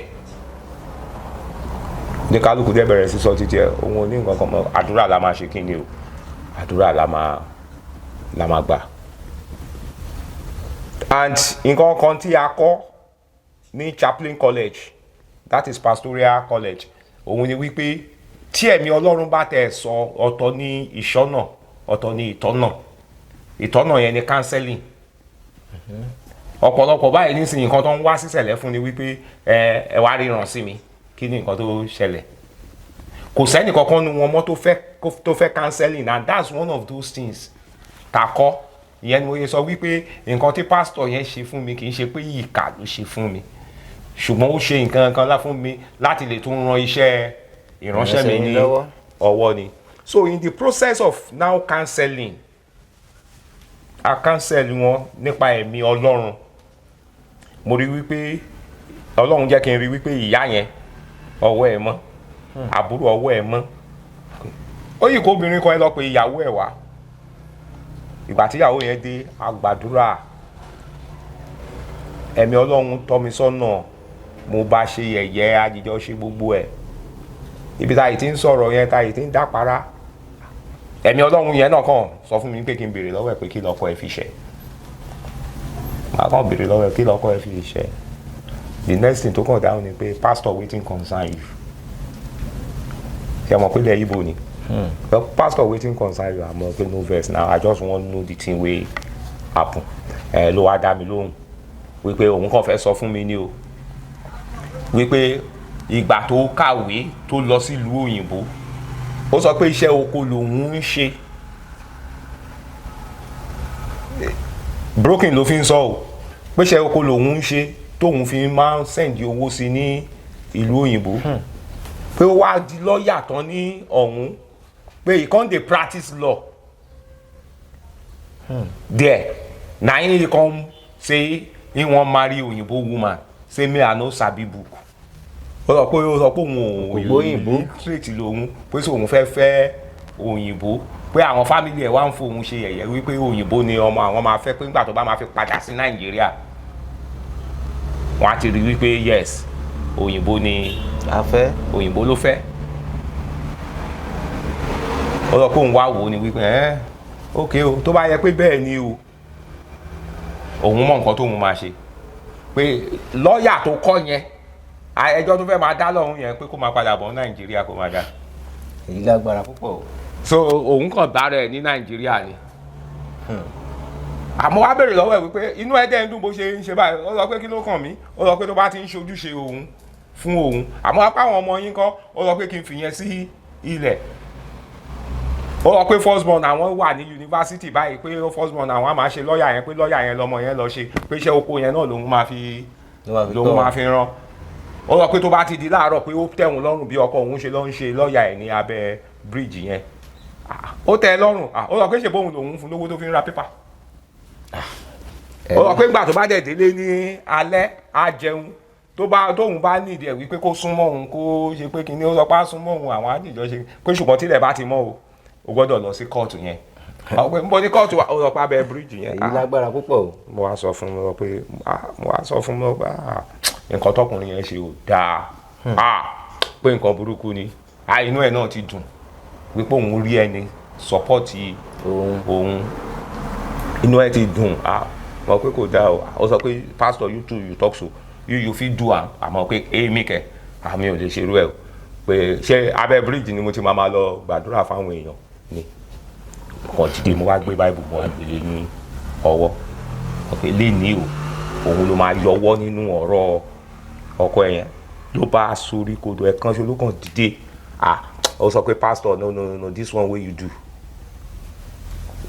you don pass your boundary o bó ṣe gbé báìbù nìyẹn ló bá lọ alẹ́ ẹjọ́ yẹn mi ò sùn mọ́jú o ní ilẹ̀ Ìgbò ẹ sùn mọ́jú. mi ò sùn mọ́jú o torí tí bá ti jújú báyìí iṣẹ́ ló máa dàbẹ́ ni kán kó eégún wá ìgbà tó dijọ́ kẹta mo ti ń rò pé ó dàbẹ́ ni pé mo ti kọjá àyè mi kí n tètè wá bí ṣe fẹ́ tẹ̀lé sálọ ìgbà tó kàn dijọ́ kẹta ló kàn dé ni ó sọ wípé òun ti gbọ́ nǹkan tóun tí mo sọ pé ṣùgbọ́n ọkọ òun gbọ́dọ̀ promise àwọn family ẹ̀ gbọ́dọ̀ promise wípé kò lè fẹ́ ìyàwó mi ò wá fi òun àmọ́ pé tó bá ti jẹ́ yẹn ní nǹkan kékeré ni ìyẹn ó sọ pé na the way you take talk with me na him make me just pity you I know say you no dey for dem support bó ṣàṣe mọ́kọ ẹ̀ wá nìyẹn àwọn èèyàn ọkọ ẹ̀ náà wá sọ pé àìrọ̀ pé àwọn náà ṣẹ̀ṣẹ̀ wá support ẹ̀ wípé nǹkan tó mọ wọn ṣe ò ṣe kí ni kò dáa obìnrin yẹn wá sọ pé tó bá ti jẹ́ pé bẹ́ẹ̀ ń gbà yẹn pé àárín òun pẹ̀lú ọkọ òun ló wà pé kàn yọ ọwọ́ kí dẹ̀ wá láwá ṣe àwọn sọ pé kán lọ pọn omi fi lọ́fíńdà sí àtàn ìmọ́lẹ̀ sí ṣe prayer fún kó lọ wẹ̀ bóyá ọkùnrin yẹn ṣe gbádùn nìyẹn ṣùgbọ́n o èmi ò dúró ní Enugu mọ́ o ìgbà tá rẹ̀ ti yá báyìí tó ti sọ pé wá dúpẹ́ ní chọ́ọ̀chì òun ni mo ti palẹ̀ ẹrù mi mọ́ tí mo ti ṣe kí ni tí mo ti sá padà sí ìlú Èkó mi jẹ́jẹ́ ó tẹ́ mi lọ́rùn bàbá so ìrírí yẹn ó ní agbára eléyìí tó tún jọ bẹ́ẹ̀ ọmọbìnrin yẹn wà ní abẹ́ mi aláboyún ni torí Ọlọ́run máa ń ṣe ìyanu pẹ̀lú àwọn aláboyún yẹn lọmọbìnrin náà sọ wípé òun máa wà láyìíká ó wà láàbò chọ́ọ̀chì ló ń sùn tẹ́ bá lọ páàbò chọ́ọ̀chì ló ń sùn ṣùgbọ́n ọkọ ẹ̀ wá fẹ́ ìyàwó ọkọ ẹ̀ tún wá fẹ́ ìyàwó mi ọmọbìnrin yìí tó ní ojoojúmọ́ báyìí á dẹ̀ máa ṣẹ́ èpè nínú church. bẹ́ẹ̀ ni àmàkàn jí àká obìnrin yìí èpè ló ń gbé ọkọ ẹ̀ ṣẹ́ yìí òun gbọ́kọ ẹ̀ ṣépè obìnrin kejì náà òun gbé ṣẹ́ èpè ìwọ lóyún sínú ẹni yẹn náà ní oyún sí inú èèyàn kì í ṣe bẹ́ẹ̀ yẹn o a sọ pé dádì ẹ má wọrí ẹ jẹ́ kí n deal pẹ̀lú Gabriel ìgbà wo kò máa dẹ̀ ṣe kí ni máa dákẹ́ wọ́n transfer mi wá ni mo bá wọn ní ibẹ̀ ní ọmọ ìjọ ni at any time mo lè ṣe kí ni mo lè kúrò ní ibẹ̀ ìgbà tó kàn ya ni mo wá discover wípé ṣé mo àwọn ọmọ Celestial mi wà ní ìgbà míì a máa ní wòlíì púpọ̀ o mo wá discover wípé àwọn kan máa ń wá àṣàwọn wòlíì tó tún mọ̀ ní oríjọ míì ni aṣọ kan wá ṣe prayer fún òun ni yọmọ mo wá discover wípé prayer tó sọ pé wọ́n ń ṣe fún ní ilẹ̀ àánú iṣẹ́ burúkú ni wọ́n ń ṣe sí ọmọ obìnrin kejì àti ọkọ ẹ̀ dẹ̀ jẹ́ kan náà àwọn alàgbà ìjọ mo bá wí wọn pé kínní ìgbà tó máa wá bí ọmọ ó bí ọmọ ìgbà tó bímọ yẹn tán wọ́n wá sọ pé ẹ̀jẹ̀ ń ya ní ara ẹ̀ wọ́n sọ pé bóyá pelvic ẹ̀ ó ya ṣé mọ̀ wípé tó fi bímọ yẹn mo dúró tì lọ́sípítù ni. kílẹ̀ rí tẹ́ fi dúró tì. bí mo ṣe máa ń ṣe nìyẹn ẹni ọmọ ìjọ mi tó bá jẹ́ aláboyún tó jẹ́ wípé wọ́n pè mí wípé ó ti fẹ́ bímọ o ó ti lọ sí hospital o máa dé hospital yẹn àárọ̀ ọmọbìnrin yìí wọ́n sọ pé country tiẹ̀ mi ṣe bó ṣe lọ ìtàn pọ̀ lélẹ́yìí báyìí ó sọ pé wọ́n á make sure sẹ́ pé Gabriel tẹ̀ ìyẹn ọkọ ẹ̀ nìyẹn o bó ṣe lọ́tọ̀ pọ̀ lélẹ́yìí wọ́n á make sure pé Gabriel tẹ̀ ní kúkúrú ṣá ìgbà tí a máa fi tán máa fi gbé kúrò ní health center tó bímọ sí yẹn pọ́n máa gbé lọ sí general òru ni ìgbà tá a gbé dé general tán sá eré ẹ̀ sọ́tún tán sáré ẹ̀ sósì ìgbà tó máa di ní àfẹ̀mọ́júmọ́ ilẹ̀ ó kú ṣe mọ̀ pé challenge ni ó kú ó dùn mí ìdí tó dẹ̀ ṣe dùn mí ni wípé níṣe ló wá dàbí ẹni wípé Ọlọ́run ò mọ̀ ṣe mọ́ ṣe mọ̀ àwọn èèyàn á fi sọ̀rọ̀ pé ṣé wọn ò ràdúrà yẹn gbà mọ́ ni wọn ò dẹ̀ ní mọ̀ nǹkan tó ṣẹlẹ̀ ní ẹ̀yìn aṣáàgbé ọmọ yẹn àwọn èèyàn ọkọ wọn wá gbé ọmọ oṣù tó tẹ̀lé òun ni ìyàwó kejì nìyẹn náà fẹ́ bímọ aago 3 òru òun ni sẹ́ẹ̀tì mi dún ó di ọkùnrin yẹn ló pè mí ó sọ pé dáàdì òun ò máa tún gbọdọ̀ rí ẹlẹ́ǹkejì mo sọ pé kí ló dé ó sọ pé báyìí pé ẹnu géètì àti wọ àdúgbò tí chọ́ọ̀chì wà ní mọ́tò wà pé ìjẹta rèé tíyàwó òun kejì tó ti ń lébọ̀ táwọn èèyàn ẹ̀ gbé pamọ́ sí abẹ́ pé nísìnyí kò lè dágbé apá kò lè dágbé ẹsẹ̀ pé ṣé lè yóò tún lè ṣẹlẹ̀ mo wò wípé kí ni gbogbo wàhálà tí mo wọ̀ yìí o fi ṣe mú kọ́kọ́rọ́ mọ́tò nìyẹn láago 3 òru parara mo dẹnu géètì mo sọ fún àwọn bàbá ọlọ́dẹ mọ̀ mí náà ṣí ilẹ̀kùn onímọ́tò ó yá ẹ jẹ́ ká máa lọ sí hospital lónímọ́tò sọ pé kò sépo nínú mọ́tò àṣeyínṣe náà ti ń wo ọmọbìnrin yìí wípé ó lè kú at any time bí ṣe ṣílẹ̀kùn mọ́tò mi nìyẹn aṣá àwọ̀ sínú mọ́tò ọ̀dọ̀ mi bí ṣe drive nìyẹn ìgbà tá a máa dé hospital Lantoro ni ní Abẹ́òkúta psychiatric hospital ní Lantoro hospital àwọn Catholic ni jára tá drive wọ ibẹ̀ báyìí emergency tán ti rí pé aláboyún ni wọ́n gbé stretcher wá wọ́n dẹ̀ gbé wọ ilé láì kí n ṣe pé wọ́n ti gba káàdì láì kí n ṣe pé wọ́n ti san kọ́bọ̀ wọ́n gbé obìnrin yìí wọ tíátà ni mi ò wá mọ̀ bóyá wọ́n yìí ṣe bẹ́ẹ̀ nísìnyí o àbí wọn ò ṣe mọ́ o bọ̀ tó jọ mí ní ojú the first thing they think ní hospital Lantoro yẹn òun ni wípé to save life. Ìgbà tán ti gbé wọ tíátà náà tó yẹ̀ṣẹ̀ ń sọ fọ́kọ́ wípé kí lorúkọ ẹ̀, ó máa gba káàdì, ó máa ṣe gbá, ó máa ṣe àwo. Ìgbà tó máa fi di aago 5 wọ́n ti operate ẹ̀, wọ́n ti gbé ọmọ jáde, òun náà dẹ̀ wà láyé, ó wà ní ààyè. But that mark yẹn wípé ọmọbìnrin yẹn ó kú yẹn kò kúrò ní ara mi. Up till now tí bá rántí mo máa ń wò wípé ó dẹ̀ǹtì iṣẹ́ ìránṣẹ́ mi ní ọ̀nà kan, nítorí kí ni kò sẹ́ni tó mọ nǹkan tó ṣẹlẹ̀ ní ẹ̀yìn. So ẹ jẹ́ ká dúró lórí méjì yẹn, ó ti gùn gan torí ti personal ones wà ń bẹ kékeré, but ẹ jẹ́ ká dúró lórí méjì. Bàbá, kí wá ní ìbáṣepọ̀ tó wà láàrin onígbàgbọ́ àti àwọn oníṣẹ̀ṣe ti ilẹ̀ Yorùbá, àwọn tiwantiwa? Well, question yẹn left to me, nǹkan tí Bíbélì sọ ni wípé kí ni ìbáṣepọ̀ tó wà láàrin ìmọ́lẹ̀ àti òkùnkùn. Ìmọ́lẹ̀ àti òkùnkùn kì í ṣọ̀rẹ́. Ìmọ́lẹ̀ àti òkùnkùn wọn kì í ṣe ọ̀rẹ́. Àwọn onítíátà kan ló sọ nígbà kan sọ pé ó ní dúdú ní ìjọba wọn nílẹ̀ mọ̀dúdú, mọ̀rẹ̀rẹ̀ ní ìjọba wọn nílẹ̀ mọ̀rẹ̀rẹ̀, kò dúdú kò ṣe kinní kan, pé ìmọ́lẹ̀ dé òkùnkùn pa aradà. Ó dàbẹ́ ni wípé ẹni tó ṣe ògbórí ẹlẹ́mọ̀ṣọ́, Ṣọ̀ún Ògúnlọlá, ẹ̀dá onílé ọlá, òun ló ṣe fíìmù yẹn, inú fíìmù ògbórí ẹlẹ́mọ̀ṣọ́ yẹn ló ti pa yẹn. So ìmọ́lẹ̀ àti òkùnkùn ò lè jọ ṣe papọ̀. Christianity is a religion tó jẹ́ wípé ẹ̀sìn tá à ń ṣe tó jẹ́ pé ẹ̀sìn ìmọ́lẹ̀ ni. Àwọn oníṣẹ̀ṣe tẹ́ sọ yìí gbogbo wa la mọ̀ wípé they are traditionalists. So account wọn yẹn la fi sọ pé kò sí ìbáṣepọ̀ kankan tó wà láàrin wa.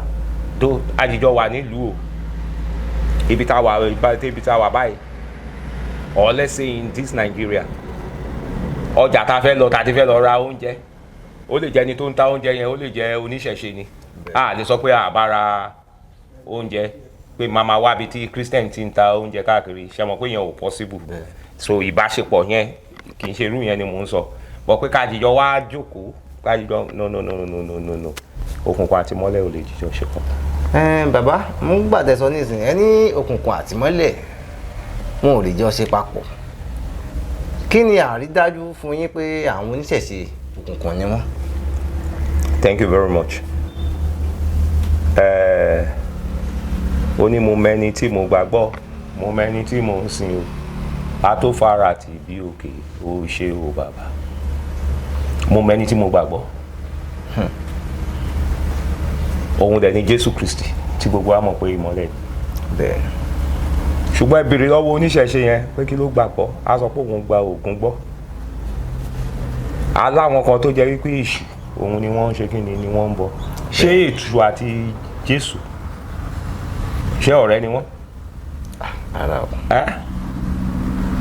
Wọn kì í ṣọ̀rẹ́. Ṣẹ́ni tí ò mọ̀ sí ìwọ̀n. So gẹ́gẹ́ bí Kristẹni kò yẹ kí nǹkan kan wà special tí a máa fi orí balẹ̀ fún yàtọ̀ sí Ọlọ́run. Bíbélì sọ wípé Ọlọ́run sọ nínú yóò sọ pé èmi ni Ọlọ́run owú. Ó ní má ṣe fi orí balẹ̀ fún nǹkan mi yàtọ̀ sí èmi Ọlọ́run. So tẹ́nìkan wá ń forí balẹ̀ sí tó sọ pé balú ayé, ojúbọ balú ayé nìyẹn fóun, tèrè ẹ̀ wà ní ibẹ̀ tó ń bọ̀. Kí wá sọ pé mi àti ẹ̀ we are the same. Ṣé mo pé a ní ṣe the same? So bàbá, irú àmọ̀ràn wo lẹ lè wá bá wa gba àwọn tó jẹ́ wípé wọn ò nígbàgbọ́ nínú Ọlọ́run?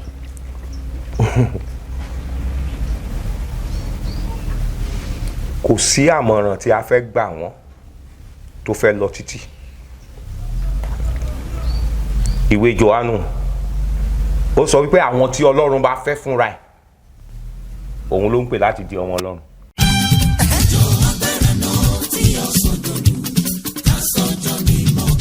Hallelujah! Celestial Church of Christ. Yahweh Crusaders Global Mission. Ìtẹ̀dó èrè ayọ̀ parí. Yahweh One. Present. 8th Annual Yahweh Festival. Adult Harvest Thanksgiving. Team. The Prayer of Jabez. Àdúrà Jábẹ́sì. À ń fi tìfẹ́tìfẹ́ tayọ̀tayọ̀ pè yín síbi prógámù yìí o. Tó máa wáyé ní ọjọ́ Sunday 2nd of November 2025. Ní dédé aago mẹ́wàá àárọ̀. Nínú ìjọ wa ìtẹ̀dó èrè ayọ̀ parí. Yahweh Grand olówó ta. Ìrẹ̀lẹ̀ Road Òdìgbò Local Government. Ondo State. Àwọn olórí ẹ̀mí jákọ̀jákọ̀ ń bọ̀ lọ́jọ́ náà. Àwọn bíi ìmọ̀lẹ́ ayọ̀ àyàn fún mi gọ̀. Ìyá ìlú bàbá ìlú. Special performance. Àti Tẹ́mi Akíntúndé Ayàlà Pákó. Ẹ̀rí gbẹ̀mí àti bẹ́ẹ̀ bẹ́ẹ̀ lọ. Lábẹ́ ìkóso bàbá wa Prophet Champlain. Tomni Adébọ́lá. Minister in charge. Bàbá Yahweh. Senior leader Seun Amadu. Harvest Committee Chairman. Mother Celestial Kẹ́mi Olówó Gboyè. Harvest Committee Chairperson. Keep elder brother Emmanuel. Mẹ́gbọ̀n Harvest Committee Secretary. Mother Celestial Ẹ̀pẹ̀ Mọ́dùmí. Abọ́sẹ̀dé Ìyá Kọ́rí. Prophetess Mercy Akíndélé. Ìyá Gagu. Ìyá Jọ. Dr Prince Olúṣọ̀gá. Sọfọláyàn àti Bíòkè. Bàbá Ìjọ. Ìfẹ́nikú Ọmọ́táyọ̀ of Enix International Hotel. Special guest of honour. Mother Celestial Jubito. Adébọ́lá Harvest President. Prophet Champlain Tomni Adébọ́lá. Olùṣọ́àgùtà àgbà. Prophet Dr Pascal. Ìkútúrú. Túgbẹ̀. Pastor Celestial Church of Christ. Àti àwọn èèyàn jàkọ̀jàkọ̀ bẹ́ẹ̀ bẹ́ẹ̀ lọ. Ìwọ náà gbìyànjú kó wá dá ògo àti ọlá padà fún Yahweh. Nítorí ọdún yẹn máa nẹgbà bí a ṣe ń fi ìlú àtijọ́ sọ̀kẹ́ sí ọba àwọn ọba. Come on, come on. Jésù retí rẹ̀.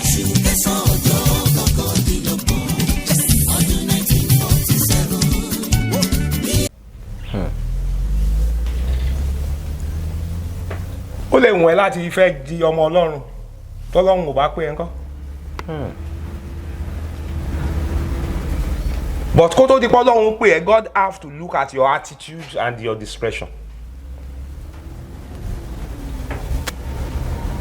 But advice mi ni wípé ẹ jẹ́ ká tẹ̀lé ọ̀nà tó tọ́. Ó ní ìwọ yóò sì mọ òtítọ́, òtítọ́ á sọ ẹ́ di òmìnira. In Christ there is liberty. Orí ọ̀fẹ́ wà o. In Christ there is freedom. Nǹkan míì wà tó jẹ́ wípé à ń ṣe ní church as a Christian tó yẹ pé a gbọ́dọ̀ dánwò ní lédì o. Ní lédì. Bẹ́ẹ̀ni, tó bá dánwò ní lédì. Èwo ló ń pè ní lédì? Ilé àwọn aláwo.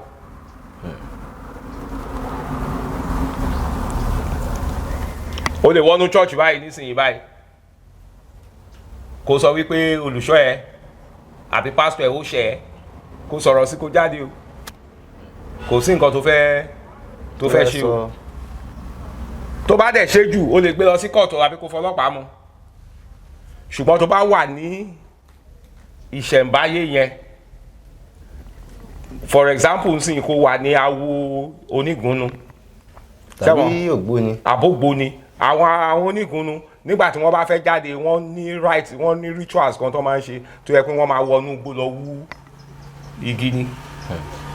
Wọ́n á wú báyìí tí gbòǹgbò ni, kò sí bí igi yẹn ṣe lè tóbi tó. So ńgbà tó bá gbé padà wá síbi tí ìgúnnú máa ti jáde, tí wọn ò bá ti tó àsìkò kan sọ wípé ó yẹ gbé sí ilẹ̀, ẹni tó bá gbé sí ilẹ̀ wọ́n á discipline ẹ̀ o. Ẹ gbọ́ sà. Ọ̀rọ̀ yín yé mi bàbá. Kì í ṣe wípé léyìí pé bóyá wọ́n fi sọ story. Ẹ̀gbọ́n bàbá mi ó lọ ṣe awo ìgúnnukó. Àwa agbọ́njú bá ní o. So náà wá sọ story yẹn fún wa. Wọ́n sọ pé ńgbà tán lọ wú igi yẹn pé kò tí ì tásìkò tó yẹ kán gbé sílẹ̀. Òun ló gbé sí ilẹ̀. Wọ́n ò fi kan pé méjì, wọ́n bẹ́ ìpè fún ni, ó ṣí wèrè kú ni. Kí ni mo sọ pé ó ṣe? Ó sínwín kú ni. Tó bá lọ látàárọ̀ báyìí á padà sí ilé wá sùn. Ilé tó padà wá sùn yẹn kì í ṣe pé ó máa sùn ní ilé o, ìta gbangba ló máa sùn. Wọ́n á fún lóúnjẹ, á ṣe gbogbo ẹ̀, á jẹun nọ́mà bí pé kí ni bọ̀ tílẹ̀ bá tún ti mọ́ báyìí ó tún ti bẹ̀rẹ̀ sí gbé ayọ̀. Bẹ́ẹ̀ dẹ̀ rí àdá òkè ń kúrò lọ́wọ́ ẹ̀, kò dẹ̀ fi àdá yẹn ṣáyé èèyàn rí. Àwa gbọ́njú bá lẹ́nu ìsìnwú yẹn ni, ẹnu ìsìnwú yẹn náà ló kú sí. A béèrè ni pé kí ló yá wọ́n máa ń pè ní kéṣà lára. So iṣẹ́ mọ̀ wípé tó bá jẹ́ pé church ni wọ́n kàn lè fojú fò dáàbí kan sọ fún pé má wá sí church mọ́. But ní traditionalist kò ṣe gíní, kò rí bẹ́ẹ̀. So in Christianity there is freedom. Tó bá wá sin Ọlọ́run ni, Ọlọ́run á dẹ̀ fi ẹ́ mọ ọ̀nà. Bàbá, tí oníṣẹ̀ṣe bá wá pè yín nìsín pé kẹ́ gbàdúrà fún, ṣé ẹ lè gbàdúrà fún? A ó ti di dandan. kí la pè wá fún nǹkan táwọn gbà ládùúrà náà nìyẹn. mùsùlùmí wa ń kọ́. tó bá wá náà the same thing. àyẹ̀ sọ pé kọ́lọ́hún kó jẹ́wọ́ agbára ẹ̀ nínú ayé ẹ̀. ẹ gbọ́ alàgbà kan nígbà yẹn tí mo wà ní abẹ́ ọ̀gá mi ẹ jẹ́ kí n fi yẹn ṣe a vivid example. That was in 1982 náà gbé wá èèyàn olóyè pàtàkì ní nílùú Abẹ́òkúta olóyè ní ìlú ni ó dẹ̀ ṣe kò sí awo tí ò ṣe wá sick wọ́n ti gbé káàkiri ìgbà tó wá gbé dé wọ́n kàn gbé wá ni òun lọ̀gá mi superior evangelist superior wòlídà Michael Falade ó gbàdúrà fún ó sọ pé ó dẹ̀ máa rí ìwòsàn nígbà tó gbàdúrà yẹn wọ́n bẹ̀rẹ̀ sí tọ́jú ẹ̀ ara ẹ̀ bẹ̀rẹ̀ sí ní yá òun náà wá sọ pé gbogbo nǹkan tó wà nínú ilé ẹ̀ pátápátá tó jẹ́ nǹkan oògùn òun náà máa kó jáde mú pẹ̀lú láwọn tó tẹ̀lé Falade lọ nígbà yẹn àpótí tá fi gbé oògùn ó tó yí bẹ̀rẹ̀ kẹ̀tẹ̀ wọ́n wá láti ilé Ògbóni ó sọ pé òun ò ṣe mọ́ àdáná sun òtí Ògbóni kò sí nǹkan kan tó ṣe o ó dàgbà ó dògbò ó ralẹ̀ tí wọ́n fi kọ́ church sí church yẹn yìí wà báyìí nísìnyí ní Abẹ́òkúta. bàbá ní inú ìjọ ọ̀pọ̀lọpọ̀ wọ́n máa ń sọ pé tá a bá dé ìjọ sẹ̀lẹ̀ wọ́n máa ń fi ọkọ fún aya wọ́n máa ń fún aya fún ọkọ kí ẹ lè bá wa sọ lórí ètò náà. èmi ò fi aya fún ọkọ rí o. ẹ máa tún sọ bàbá. èmi ò fi aya fún ọkọ rí mi ò dẹ̀ fọkọ fún aya bí oníkálukú ṣe gbà ọ̀tọ̀ọ̀tọ̀ ni o bẹ́ẹ̀ mi ṣe gbà ti tèmi ìyàwó kan òun ni mo ní o mo dẹ̀ mọ̀ àwọn olùṣọ́ àgùntàn kan àmì I will say pastor kan ní Celestial Church yìí tó yẹ pé àwọn náà ìyàwó kan ni wọ́n ní o but there is one thing ni wípé in my church mi ò fi àyè gba àwọn ibi tó ń gbé mi lọ kó tó ẹ̀ tó di wípé Ọlọ́run sọ wípé mo máa wà láyé ti tèmi anything tó bá ti jẹ́ àgbèrè ara mi kọ́ torí nǹkan tí mi ò bá ní ṣe mi ò ní fẹ́ gbà kí ọmọ ọjọ́ mi kó ṣe àwọn kan ti torí ẹ̀ rí tó jẹ́ pé wọ́n bá mi jà tán jágbá ìjọ tán sọ pé kán gbé mi kúrò mo lè sọ pé kán gbé mi kúrò àwọn náà ní ìjọ wọn kán gbé mi kúrò but nǹkan yẹn mi ò ní ṣe kí ni o mi ò ní gbà àwọn kan sọ wípé wọn ò mọ̀ wípé tó bá fi àyè gba gbogbo yẹn òun ni church máa fi kún kí church kó má ṣe kí ni kó má kún if tó bá yẹ pé èèyàn mẹ́wàá péré òun lọ́lọ́run fẹ́ yàn tó jẹ́ pé wọ́n máa jẹ́ èrò ìjọba ọ̀run kọ́lọ́run kó ṣe kí ni kó yàn wọ́n because I have one policy máa ń sọ ni wípé mi ò lè jìyà láyé kí n tún jẹ ìyà ní ọ̀run.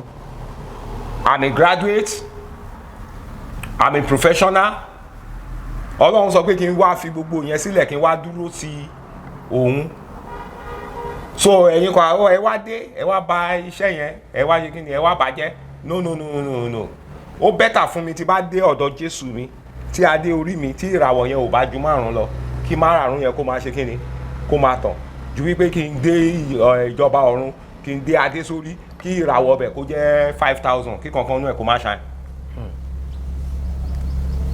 ọ̀pọ̀lọpọ̀ ló yẹ kó wà tẹ́ bá dé church yẹn ẹ bá èrò rẹpẹtẹ but ẹ jẹ́ ká béèrè ní ọwọ́ wọn mélòó nínú àwọn tí ẹ rí rẹpẹtẹ yẹn lójú ọmọ ìjọba ọ̀run ọ̀rẹ́bà agbèrè panṣágà ó ti pọ̀ jù ní àárín wọn so ní select tọ̀dọ̀ ti tèmi o àtàwọn ọjọ́ tí mò ń dé o àwa ò fi ọkọ fún aya ọkùnrin fún ìyàwó a dẹ̀ fi ìyàwó a fi ọkọ fún ẹni obìnrin àwọn ọ̀dọ́ kan wà o so don't let us make mistake tó yẹ pé a mọ̀ wípé ọ̀dọ́ ni tán tó láti sọ wípé wọ́n fẹ́ fẹ́ ìyàwó àbí fẹ́ ọkọ tí wọ́n bá rí ara wọn tá dẹ̀ rí wípé ìrìn tí wọ́n ń rìn yìí ìrìn wípé wọ́n jìjọ ń jókòó wọ́n yọ we call them we ask them ìrìn tẹ́ ìrìn ṣé kì í ṣe títa gbèrè àwọn bá sọ pé kì í ṣe títa gbèrè o afẹ́fẹ́ ra wọn ni bàbá àti ìyá ńkọ́ ṣé wọ́n ṣe kí ni ṣé wọ́n mọ̀ sí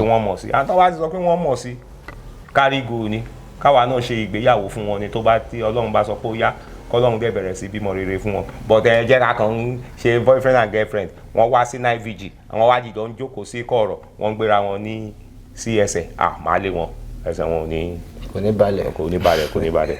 bàbá kí ni ìrírí tẹ́ ẹ ti rí kí ni àrídájú tẹ́ ẹ ti rí pé àdúrà ń gbà. àdúrà ń gbà. gbogbo àlàmọ̀ àdúrà ń gbà. ìrírí àkọ́kọ́ ni wípé alẹ́ àná mo fẹ́ sùn mo gbàdúrà mo ní Ọlọ́run pa mí mọ́ o èmi kì yóò kú bí ó ṣe yíyè nínú gbogbo ewu òru pa mí mọ́ jí mi sílẹ̀ alààyè mo jí sílẹ̀ alààyè láàárọ̀ yìí ṣáàdúrà yẹn ò gbà. àdúrà yẹn gbà bàbá bọ èmi ò gbàdúrà kí mi tó sùn lánàá mo dẹ̀ jí o. èèyàn ò míì ọ̀pọ̀ ló wà lórìn tó fi pòun wà láyé tí ó dẹ̀kìn tí ó sì láyé tó yẹ kó kú. bí ti báwo. ẹ máa mi ò ìyẹn ò kí ń ṣe títẹ ni. bọ́dà àdúrà ń gbà tó jẹ́ wípé nínú àwọn ìrírí mi tí mo ti rí pé àdúrà ń gbà òun ni lórí àwọn ìjọ tó ń gbé mi lọ mi ò ṣe àṣetì ní ibẹ̀ mi ò dẹ̀ ní nǹkan kan tí mò ń lò bí ó kì í ṣe pé nípa agbára àdúrà àdẹ̀ ṣe àṣetì àwọn aboyún wọn ń bí wẹ́rẹ́ ẹni tí ò ní nígbà tá a bá dìjọ gbàdúrà tọkùn ẹ̀ náà tó dọ́gba pẹ̀lú àdúrà wọ́n rí ṣe wọ́n rí náà wọ́n rí nù and I've never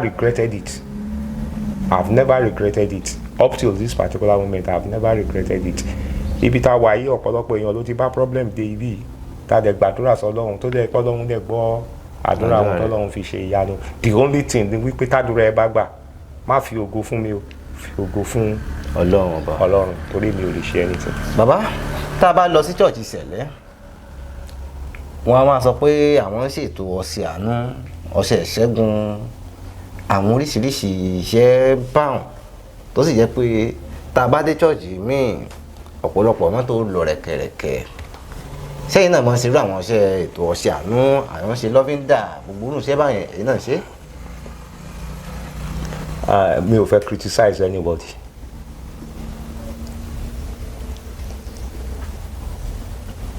ìpè tá a pè mí yàtọ̀ sí ìpè tá a pè ẹlòmíì. oyè mi. bọ́tí kọ́kọ́ tí ó ní mo fẹ́ jẹ́ kí a mọ̀ òun ni wípé a gbé ìjọ mímọ́ kalẹ̀ pẹ̀lú pé a ṣe ọṣẹ àánú Papa Oshoffa tí a fi rán bó ṣe bí a ṣe fi rán kọ́ nìyẹn and tí Papa Oshoffa fi kúrò ní orí ilẹ̀ alààyè èmi ò tí ì rí kó sọ wípé ó yá gbà ọṣẹ àánú leléyìí mo ṣe fún ẹ lọ́fíńdà àánú leléyìí mo ṣe fún ẹ. mo ti rí tó jẹ́ wípé a rí ẹni tó wá sí ọ̀dọ̀ Papa Oshoffa maybe for one problem or another tó jẹ́ wípé àdúrà lásán ni bàbá kan gbà fún ó sọ pé kó máa lọ ìyanu dẹ̀ ṣe kíni ó dẹ̀ ṣẹlẹ̀. a dẹ̀ ti rí tó sọ fún èèyàn wípé lọ ra ọṣẹ lux wá lọ ra ọṣẹ joy wá níṣojú gbogbo èèyàn báyìí lẹ́ni ẹ ra ọṣẹ yẹn wá tí pàpà dẹ̀ gbọ́wọ́lé tó gbàdúrà sí tó sọ pé ó yá máa lọ fi wẹ̀ ẹni ẹ̀ dẹ̀ lọ fi wẹ̀ ìyanu dẹ̀ ṣẹlẹ̀. ìdí ni wípé àwọn ẹlòmíì wà ìgbàgbọ́ wọn kúrú gan débi tó yẹ pé tí wọn ò bá tí ì rí nǹkan kan as a symbol wọn ò tí gbà pé àdúrà gbà kẹ́nìkan débi ìbáyìí nísìnyí báyìí kó lọ pé kìnìún wá pé Jehovah Jésù Kristi Michael mímọ́ Olúwa Ọlọ́run kó gbàdúrà ẹ̀ ìyanu kó ṣẹlẹ̀ ṣe believe pé àdúrà yẹn lè ti gbà ṣùgbọ́n torí wípé mi ò sọ fún wípé gbà ọṣẹ lélẹ́yìí gbà lọ́fíńdà lélẹ́yìí I believe wípé òun kò tẹ̀ lọ síbẹ̀ yẹn kúrúùtù ni ẹnìyẹn kò mọ àṣẹ tí Ọlọ́run tó fi fún mi. gbàmù bẹ́ẹ̀ yẹn ó lè tún kúrò ní ọ̀dọ̀ mi torí pé mi ò bá àdúrà èmi ò fún ní nǹkan tó ń expect yẹn kó tún lọ sọ́dọ̀ wòlíì kan níbẹ̀ yẹn kí yẹn sọ fún pé kó lọ mú 50,000 wá kó mú 50,000 lè kí yẹn kàn gbọ́ṣẹ́ kan tó ti gún kó gbélé ní ọwọ́ kó wá lọ kó fọṣẹ wẹ̀ ní ijọ́ kan kí àdúrà tó ti gbà níbi ìtẹ́lẹ̀ kí ìyá mi ẹsẹ̀ rẹ̀ àsọ wípé nìyẹn ló ṣe. mi ò sọ wípé àwọn èèyàn tí wọ́n ń ṣe pé kì í dáhùn o àwọn ni wọ́n mọ bọ́ ṣe ń ṣe bí wọ́n ṣe ń ṣe àbọ̀rọ̀ mi ò yé yín sà èmi náà dẹ̀ rí mi ò lè sọ wípé mi ò ṣe prayer fún yàn rí bẹ́ẹ̀ àbí mi ò lè sọ wípé mi ò ṣe prayer sínú lọ́fíńdà fún èèyàn rí bẹ́ẹ̀ I do it and I still do it I anoint òróró and how do we anoint it a máa ṣe prayer sí àbí bẹ́ẹ̀ kọ́ a máa ṣe prayer sí but one thing ni wípé èèyàn ò ní kúrò ní orí ìlànà tó wà ń bẹ tó wà ní ibẹ̀ a pe agbára ọlọ́run ni kọlọ́run kó wá ṣe kí ni kó wá mí sí ọlọ́run á dẹ̀ dáhùn. lágbà tẹ́ ti ń ṣe irú àwọn prayer tẹ́ ń ṣe sí lọ́fíńdà ọṣẹ tẹ́ ń ṣe ǹjẹ́ ti rẹ́ nìkan tó wá fún yín lábọ̀ rí pé òun ń lò ó sì ṣiṣẹ́. àìmọye àwọn ẹlòmíì wà gan tó jẹ́ wípé kì í ṣe wípé bóyá a ṣe lọ́fíńdà a ṣe prayer sí lọ́fíńdà fún wọn àbá ṣe prayer sí ọṣẹ fún wọn tó yẹ pé a kàn sọ fún wọn ni wípé máa gbàdúrà máa sin ọlọ́run ẹ̀ tàdé ìjìdọ́ ń gba àdúrà tó dẹ̀ ń sin ọlọ́run tí ìyanu tó ń ṣẹlẹ̀ láyé wọn. bàbá torí àwọn tán nígbàgbọ́ bàbá àwọn tán nígbàgbọ́ nínú yín ọlọ́run ni wọ́n rán wá síbí báyìí lónìí torí pé tí wọ́n bá nígbàgbọ́ nínú yín wọ́n lè darí mi sọ́dọ̀ yín o sọ̀rọ̀ mi yé yín bàbá. mo ń gbọ́. èmi wá fẹ́ rọ̀ yín mo fẹ́ bẹ̀ yín ìlànà tẹ́ ń tẹ̀lé yìí ó ní kẹ́ ẹ máa tẹ̀lé o torí wípé tí ìsìn tẹ́ ń sìn ọlọ́run yín tí ò bá táwọn èèyàn ò bá nígbàgbọ́ nínú ẹ̀ pé ìlànà tó dáa ni wọn ò lè darí mi sọ́dọ̀ yín lónìí sọ̀rọ̀ mi yé yín bàbá. mo ń gbọ́. irú àmọ̀ràn wo lẹ́lẹ́ wá bá mi gba àwọn tó jẹ́ pé torí mo lọ sí ìjọsìn lẹ́kan kí a tó di pé a bẹ̀rẹ̀ ìbéèrè tí mo fẹ́ béèrè wọ́n sọ pé àwọn ń lé ọkọ ọ̀run ṣé ìlànà ṣẹlẹ̀ bá kán mọ́ lé ọkọ ọ̀run fún yàn ṣé ìlànà ṣẹlẹ̀ bá mu. mo sọ fún yín ní ẹ̀kan ọ̀pọ̀lọpọ̀ ló jẹ́ wípé nǹkan tí àwọn ènìyàn tí wọ́n ń ṣe ní ìsìn kì í ṣe bí a ṣe fún celestial nìyẹn. kí ló ń jẹ́ ọkọ ọ̀run? agbára òkùnkùn ni agbára òkùnkùn dẹ̀ rí àṣẹ orúkọ Jésù Kristi òun la fi ń bawí. ó ní orúkọ Jésù ó ní gbogbo ekún á ṣe kí ni á wólẹ̀ nítorí Jésù ti fi gbogbo agbára òkùnkùn ó ti fi ṣe ẹlẹ́yà nígbà tí Jésù ń lọ ó ní gbogbo agbára láyé àti ní ọ̀run òun láti ṣe kí ni láti fi fún òun. that means wípé agbára tí wọ́n sọ pé agbára ọkọ ọ̀run agbára ìyàwó ọ̀run ìgbàwo ìkòkò bàbá aṣáṣun yẹn it is gone already ó wà ní ọwọ́ Jésù Kristi. Jésù Kristi dẹ̀ fi gbogbo agbára òkùnkùn ó fi wọ́n ṣe ẹlẹ́yà lórí igi àgbélébù. lóòótọ́ ara àwọn èèyàn á rò pé ẹni yìí o ọkọ ọ̀run ló ń dààmú ẹ̀ ọkọ ọ̀run ló ń dààmú ẹ̀ kán lọ ragbá kán lọ ràwo kán lọ ṣe kí ni wọ́n fẹ́ ṣiṣẹ́ ọkọ ọ̀run fún. tó bá ń ṣiṣẹ́ ọkọ ọ̀run fún obìnrin ọkùnrin mélòó ni wọ́n ti ṣiṣẹ́ ìyàwó ọ̀run fún abẹ́dìgbò. bàbá a máa ń gbọ́ pé ẹni ẹlò ọkùnrin míì yóò sọ pé òun bá yẹn sùn lójú oorun. ṣé wọ́n ṣiṣẹ́ ìyàwó ọ̀run fún. wọ́n lè sọ pé ṣé ìyàwó ọ̀run náà ṣe fún. so nígbà tí ó di wípé papa Oshoffa kó tó di pé ó kú ó correct gbogbo abnormalities yìí pé àfirú ẹ̀ àfirán Celestial Church àfirán Celestial wípé ẹ mú èèyàn lọ sí etí òkun ẹ lọ wẹ̀ fún. kọ́ lọ́mọ náà lẹ́gbàá. kọ́ máa lọ nà ní ẹgbàá. ilẹ̀ àánú òun la fún Celestial Church. fún Celestial Church wípé kó lọ wẹ̀ ní oríta àbí kó gbé nǹkan kan lọ sí oríta. ṣùgbọ́n nígbà tó di wípé ìjọ yẹn bẹ̀rẹ̀ sí ní tóbi àwọn tó jẹ́ wípé ọ̀pọ̀lọpọ̀ wọn babaláwo àbí oníṣègùn àbáwọn kan tó jẹ́ wípé wọ́n rí àkáǹtì àwọn bàbá wọn gbé tí wọ́n wá wọ Celestial Church bóyá inú wọn ló pè wọ́n tí ò kì í ṣe Ọlọ́run ló pè wọ́n tọ́lẹ̀ wo wípé àwọn èèyàn á wo bí wọ́n ti fẹ́ jẹ àti bí àwọn ṣe fẹ́ mu. They now started introducing this thing. So ìgbà táwọn èèyàn dẹ̀ ti rí pé àwọn èèyàn ń gọ̀ táwọn fi ń jẹun tó fi ń ra mọ́tò tó fi ń ṣe gbogbo ẹ̀ people now started imbibing it. Kí ni ìdí tí a fi gbé Celestial sí ilẹ̀? Ọlọ́run sọ fún Papa Oshoffa wípé kó wò ó pé ọ̀pọ̀lọpọ̀ àwọn ènìyàn wọ́n pera wọn ní Kristẹni wọ́n lọ sí church and still ẹ̀tàn bá yìí kúrò ní church wọ́n yìí máa tún lọ sílé baba aláwo wọ́n yìí máa lọ forí pé kíní ẹni máa yìí so lóńdè ó yìí máa so mọ́ ìdí á so ìfúnpá mọ́ ọwọ́ pé tìtorí ẹ̀ lòun ṣe fẹ́ rán Oshoffa wá sílé ayé lòun ṣe fẹ́ rán pẹ̀lú ìjọ yẹn ló fi rán. So nǹkan tí Ọlọ́run tìtorí ẹ̀ rán Celestial to preach against ṣé yẹn náà ló yẹ káwa náà tún mú ká tó wá máa múlò. Mo mú èèyàn kan nísìnyí báyìí mo lọ pé a fẹ́ ṣiṣẹ́ ọkọ̀ ọ̀run fún àwa mo lọ sí etí odò ìgbà tá a dé etí odò ó wá jókòó sórí ṣíà ó ti kàtíkè ó ti múra wá sọ pé kó múra bí ẹni tó fẹ́ lọ ṣe marriage a jókòó sétí odò ó ti gbé kinní wá o ẹ pín yàlé ní o it's as if you are begging the marine spirit ọkọ̀ ọ̀run yẹn ó lọ bẹ́ẹ̀ ni nígbà tó bá bẹ àjẹ́ tó bá bẹ àjẹ́ á sọ pé òun gbọ́ gbígbọ́ tó gbọ́ is temporary because wọ́n ti mark ẹ already wípé ẹran àwọn ni. So nígbà tó bá wá sọ pé kinní yẹn tó lọ ṣe yẹn yes it may happen that temporarily kí ẹni yẹn kó má la gbogbo àlá yẹn mọ́ ṣé àwọn kí náà máa sọ wọ́n sọ pé àwòlí yẹn gbóná o àbí àbólúṣọ yẹn gbóná o but tó bá yá the occurrence will still come.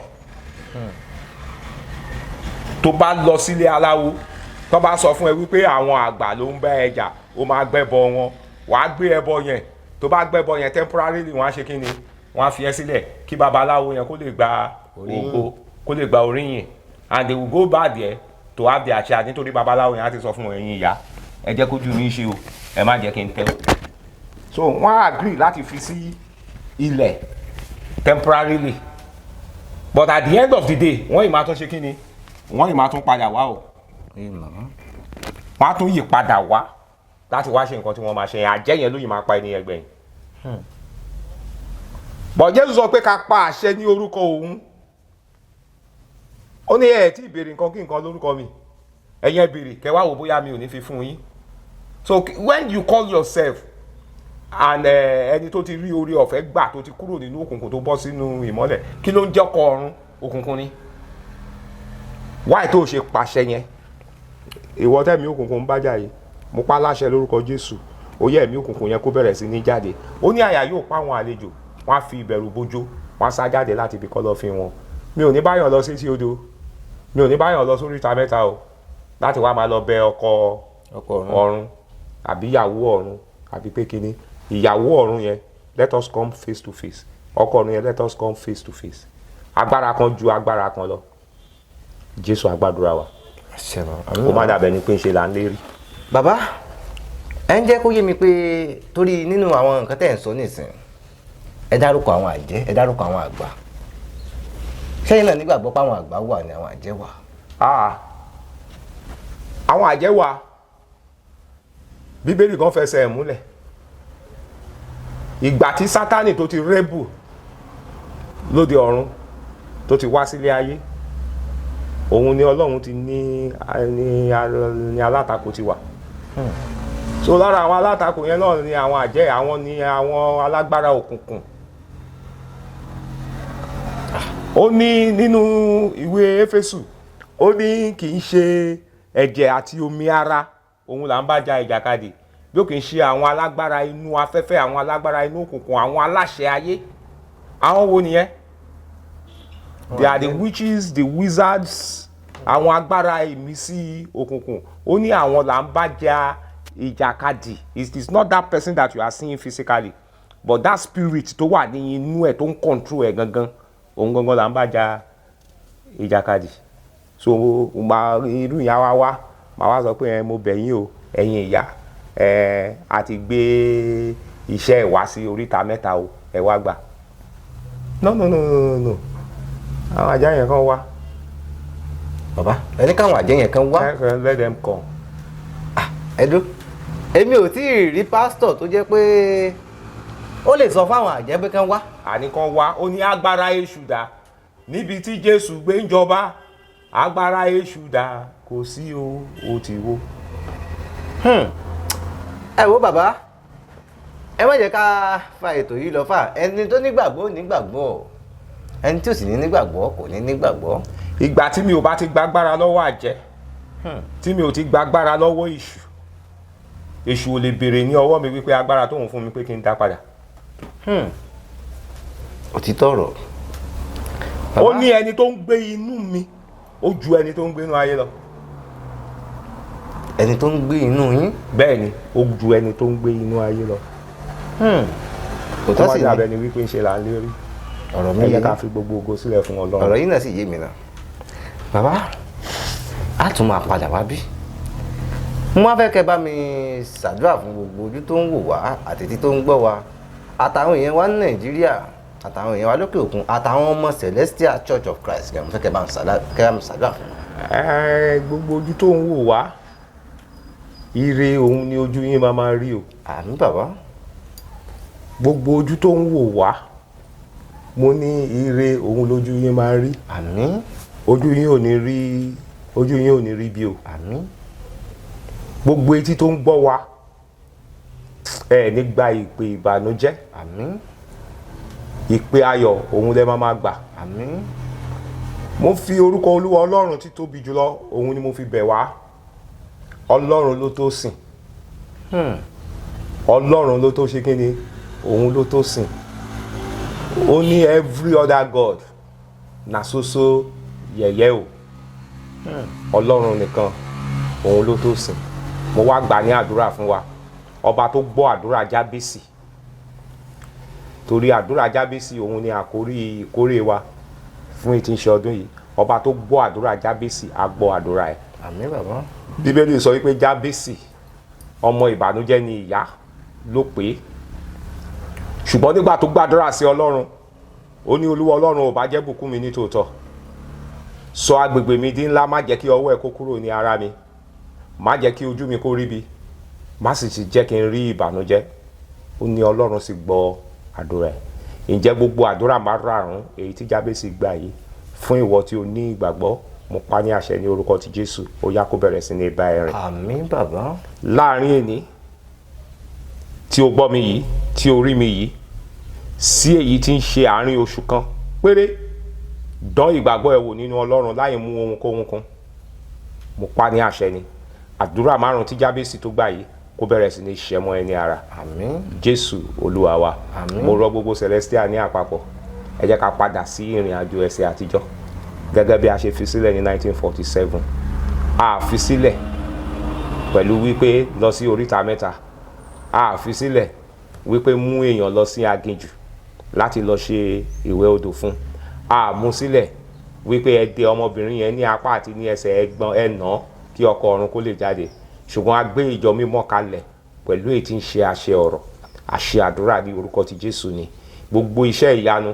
èyí tí Papa Oshoffa tí ó ṣe kò sí kankan nínú ẹ̀ tó déyàn mọ́lẹ̀ tó nà kò sí kankan nínú ẹ̀ tó mú lọ sí oríta mẹ́ta ṣùgbọ́n ó ṣe nípa sísọ ọ̀rọ̀ èyí tí ń ṣe ọ̀rọ̀ Ọlọ́run àṣẹ láti òkè wá ìyanu sì ṣẹlẹ̀ àwọn àgbààgbà kan náà ti wá bẹ́ẹ̀ tó ṣe pé àwọn náà ti ṣe bẹ́ẹ̀ agbára yìí wà bẹ́ẹ̀ ó yí wà bíi ti tàtijọ́ àwa la ṣe bó yẹ kí a ṣe Jésù á dúró tì wá.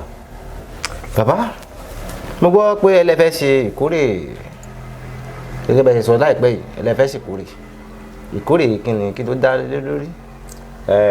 ọdọọdún a máa ń ṣe annual Yahweh festival àti adult harvest Thanksgiving and a máa ń ṣe ní every first Sunday of November.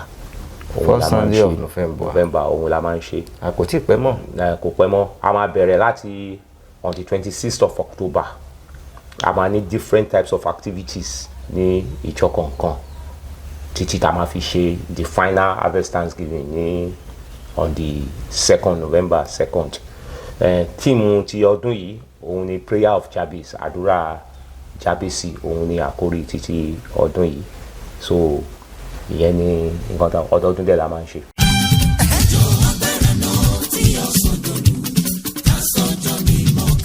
Hallelujah! Celestial Church of Christ, Yahweh Crusaders Global Mission, Ìtẹ̀dó area your parish, Yahweh One, present 8th annual Yahweh Festival, Adult Harvest Thanksgiving, team, the prayer of Jabez, àdúrà Jábésì, à ń fi tìfẹ́tìfẹ́ tayọ̀tayọ̀ pè yín síbi programu yìí o. Tó máa wáyé ní ọjọ́ Sunday 2nd of November 2025, ní dédé aago 10 àárọ̀, nínú ìjọ wa Ìtẹ̀dó area your parish, Yahweh Grand Olówó Ta, Ìrẹ̀lẹ̀ Road, Òdìgbò Local Government, Ondo State. Àwọn olórí ẹ̀mí jákòjàkọ̀ ń bọ̀ lọ́jọ́ náà. Àwọn bíi Ìmọ̀lẹ̀ Ayọ̀ Àyànfúnmi Gọ̀, Ìyá ìlú bàbá ìlú, special performance, àti Tẹ́mi Akíntúndé Ayàlà Pákó, Ẹ̀rígbémi àti bẹ́ẹ̀ bẹ́ẹ̀ lọ. Lábẹ́ ìkóso bàbá wa Prophet Champlain, Tomni Adébọ́lá, Minister in charge, Bàbá Yahweh, Senior Leader Ṣeun Amadu, Harvest Committee Chairman, Mother Celestial Kẹ́mi Olówógboyè, Harvest Committee Chairperson, Keep Elder Brother Emmanuel, Mẹ́gbọ̀n Harvest Committee Secretary, Mother Celestial F. Modumi, Abọ́sẹ̀dé Ìyá Kọ́rí, Prophetess Mercy Akíndélé, Ìyá Gagu, Ìyá Jọ, Dr. Prince Olúṣọ̀gá, Ṣọ́fọláhàn àti Bíòkè, Bàbá Ìjọ, Ìfẹ́níkù Ọmọ́táyọ̀ of Enix International Hotel, Special Guest of Honor, Mother Celestial Jumito Adébọ́lá Harvest President, Prophet Champlain Tomni Adébọ́lá, olùṣọ́àgùtàn àgbà, Prophet Dr. Pascal Ikuturu Tugbe, Pastor Celestial Church of Christ, àti àwọn èèyàn jàkọ̀jàkọ̀ bẹ́ẹ̀ bẹ́ẹ̀ lọ. Ìwọ náà gbìyànjú kó wá dá ògo àti ọlá padà fún Yahweh, nítorí ọdún yẹn máa nẹgbà bí a ṣe fi ìlú àtijọ́ sọ̀kẹ́ sí ọba àwọn ọba. Come on, come on, Jésù retí rẹ̀.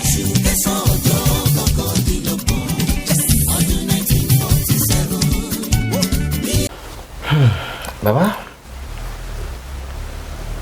mo fẹ́ fi àsìkò yìí kí gbogbo èèyàn ọmọ orílẹ̀-èdè Nàìjíríà pátápátá àtẹ̀yìn èèyàn wa tẹ́ ẹ wà ní Nàìjíríà lọ́wọ́lọ́wọ́ báyìí, gẹ́gẹ́ bí mo ṣe máa ń sọ, àtẹ̀yìn èèyàn wa tó jẹ́ pé ẹ wà lókè òkun.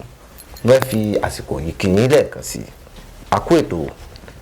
Ẹ sì má gbàgbé, gẹ́gẹ́ bí mo ṣe sọ lákọ̀ọ́kọ́, a ní ìdí kámẹ́rà o, a ní ìdí láptọ̀pù o, bẹ́ẹ̀ sì ni nǹkan ìrìnsẹ̀ oúnjẹ wa níyà. Ẹ dákun, ẹ jọ̀wọ́ ẹ bá wa fi sọ́kàn, mo bẹ̀ yín ni. Mo fẹ́ fi àsìkò yìí kí gbogbo ẹ̀yin ọmọ ìjọ Celestial Church of Christ. Ẹ jọ̀wọ́, mo bẹ̀ yín ni. Ìkórè tí bàbá fẹ́ ṣe yìí, ó wù mí kẹ́ ẹ wá o, torí èmi gẹ́gẹ́ fún ara mi mò ń bọ̀. Sọ̀rọ̀ mi ti yé yín, mo fẹ́ kẹ́ ẹ wá. Sọ̀rọ̀ mi ti yé yín, ẹ wá o, ẹ wá o. Hallelujah o. Hallelujah. Hallelujah o. Hallelujah. Hallelujah o. Hallelujah. Bàbá, ẹ bá ń pe nọ́mbà yín. Wá, kí a tó pe nọ́mbà yẹn, orúkọ church wa ni Celestial Church of Christ, Yahweh Crusaders Global Mission. Nínú ìlú wo? Ìtẹ̀dó ire Ayọ̀ Parish ní ìlú Ọlọ́wọ́. Ìlú Ọlọ́wọ́ wà ní along Ìrẹ̀lẹ̀ Road after àmàtí tàbá ń bọ̀ láti Ọ̀rẹ́ pé à ń lọ sókè tí Pupa, tàbá ti dé checkpoint àwọn àmì yẹn àyà sí ọ̀nà Ìrẹ̀lẹ̀ ní Ondo State ní àwa wà yìí.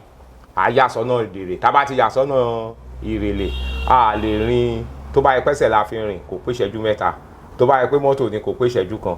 A kan church wa ní ibẹ̀ lẹ́gbẹ̀ẹ́ àwọn Union mọ́tò àti rí signboard yẹn ní ibẹ̀, Celestial Church of Christ, Yahweh Crusaders Global Mission, Ìtẹ̀dó ire Ayọ̀ ní Ọlọ́wọ́, òun ní àwa.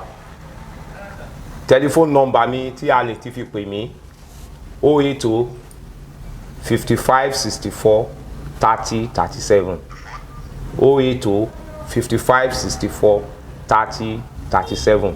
But tó bá yẹ kó rí WhatsApp, òun ni èèyàn ti fẹ́ bá mi sọ̀rọ̀ ni. WhatsApp number yẹn is 091 68 93 78 20 091 68 93 78 20. Kò ní dẹ́ni ẹ̀. Bàbá, ṣẹ́ẹ́sì gbèmí náà sì jọ yín báyìí, torí òun ni kí n mọ wá o. Kò sí, gbogbo èèyàn ni a pè wọ́n lé náà nílé Ọlọ́run. Everybody. Ẹ ṣé bàbá, mo dúpẹ́. Ẹ̀yin tèmi nílé lóko lérí ìkànnì Abbey Olóòtú ni mo gbé wá fún yín o. Ẹ jọ̀ọ́, ẹ mọ bá wa wo ìkànnì Abbey Olóòtú, ẹ mọ bá wa subscribe síbẹ̀, fídíò rẹ̀ ẹ farabalẹ̀ kẹ́ wò torí kò sí àsàdànù ńbẹ̀. ẹ máa rẹ́ kọ̀ọ̀kan bẹ̀ ẹ máa rí ìkan mú bẹ̀ kò sí ẹni tí Abbey Olóòtú bá gbé wá tó interview wàláhì Elédùmarè ń gbọ́ ẹ rí ẹ̀ kọ̀ọ̀kan lára wọn ẹ tó wá jẹ àǹfààní lára wọn Abbey Olóòtú wàláhì nínú gbogbo TV ó yàtọ̀ so àwọn tó bá ti wá ń gbé wá fún yín tẹ bá ti fẹ́ sẹ́ndì owó sí wọn tẹ fẹ́ sanwó fún wọn ẹ jẹ́ kí Abbey Olóòtú kó máa mọ̀ tó ti yín ẹ̀ ní lùgbàdì ayé o àmọ́ aráyé ò ní fẹ́ gbá fún yín ló jẹ́ o ẹ̀ sì ní kú sọ́wọ́ ayé ẹ subscribe kẹ́ wò kẹ́ dẹ̀ like kẹ́ comment ẹ ṣé o. Dapsy Concept ìròyìn ò dá fojú bá o oríṣẹ́ ńlá fojú bá o iṣẹ́ ńlá náà ń ṣe. Dapsy Concept Studio iléeṣẹ́ ayàwòrán amáwọ̀tán rókòṣó kékeré kọ́lẹ̀ fàn lọ́dọ̀ òjòlá kò léjò àfojúdi kékeré kọ́ ni Dapsy Concept Studio nínú àwọn tó ń ya video production nílẹ̀ films and musical video shots wedding video show commercial video show real estate video show professional photo show event photo show birthday photo show model photo show burial photo show kiddies photo show maternity photo show video editing photo editing graphics designer Dapsy Concept Studio gbogbo ayé ló ń kó kìkì rẹ̀ iṣẹ́ ẹni ní sọ ní di gbajúgbajà láwùjọ renting of equipment like camera light and drone makeup and social media productions available kókó lànà fàdítì kábàániyàwòrán kó mọ́lẹ̀ ránkoṣo pẹ̀lú oríṣiríṣi fídíò camera with special different events Dapsy Concept Studio gbàngbàngbà la wà ní opposite Progress Academic School off Titilayo Sawmill ọ̀rẹ́ Òdìgbòlókù Government Ondo State pé 08138470718 tàbí 08075581040 Dapsy Concept Studio ọ̀dọ̀ rẹ̀ là ń bọ̀. Get your best production musical video shooting powerful editing film shooting wedding shooting wedding shooting.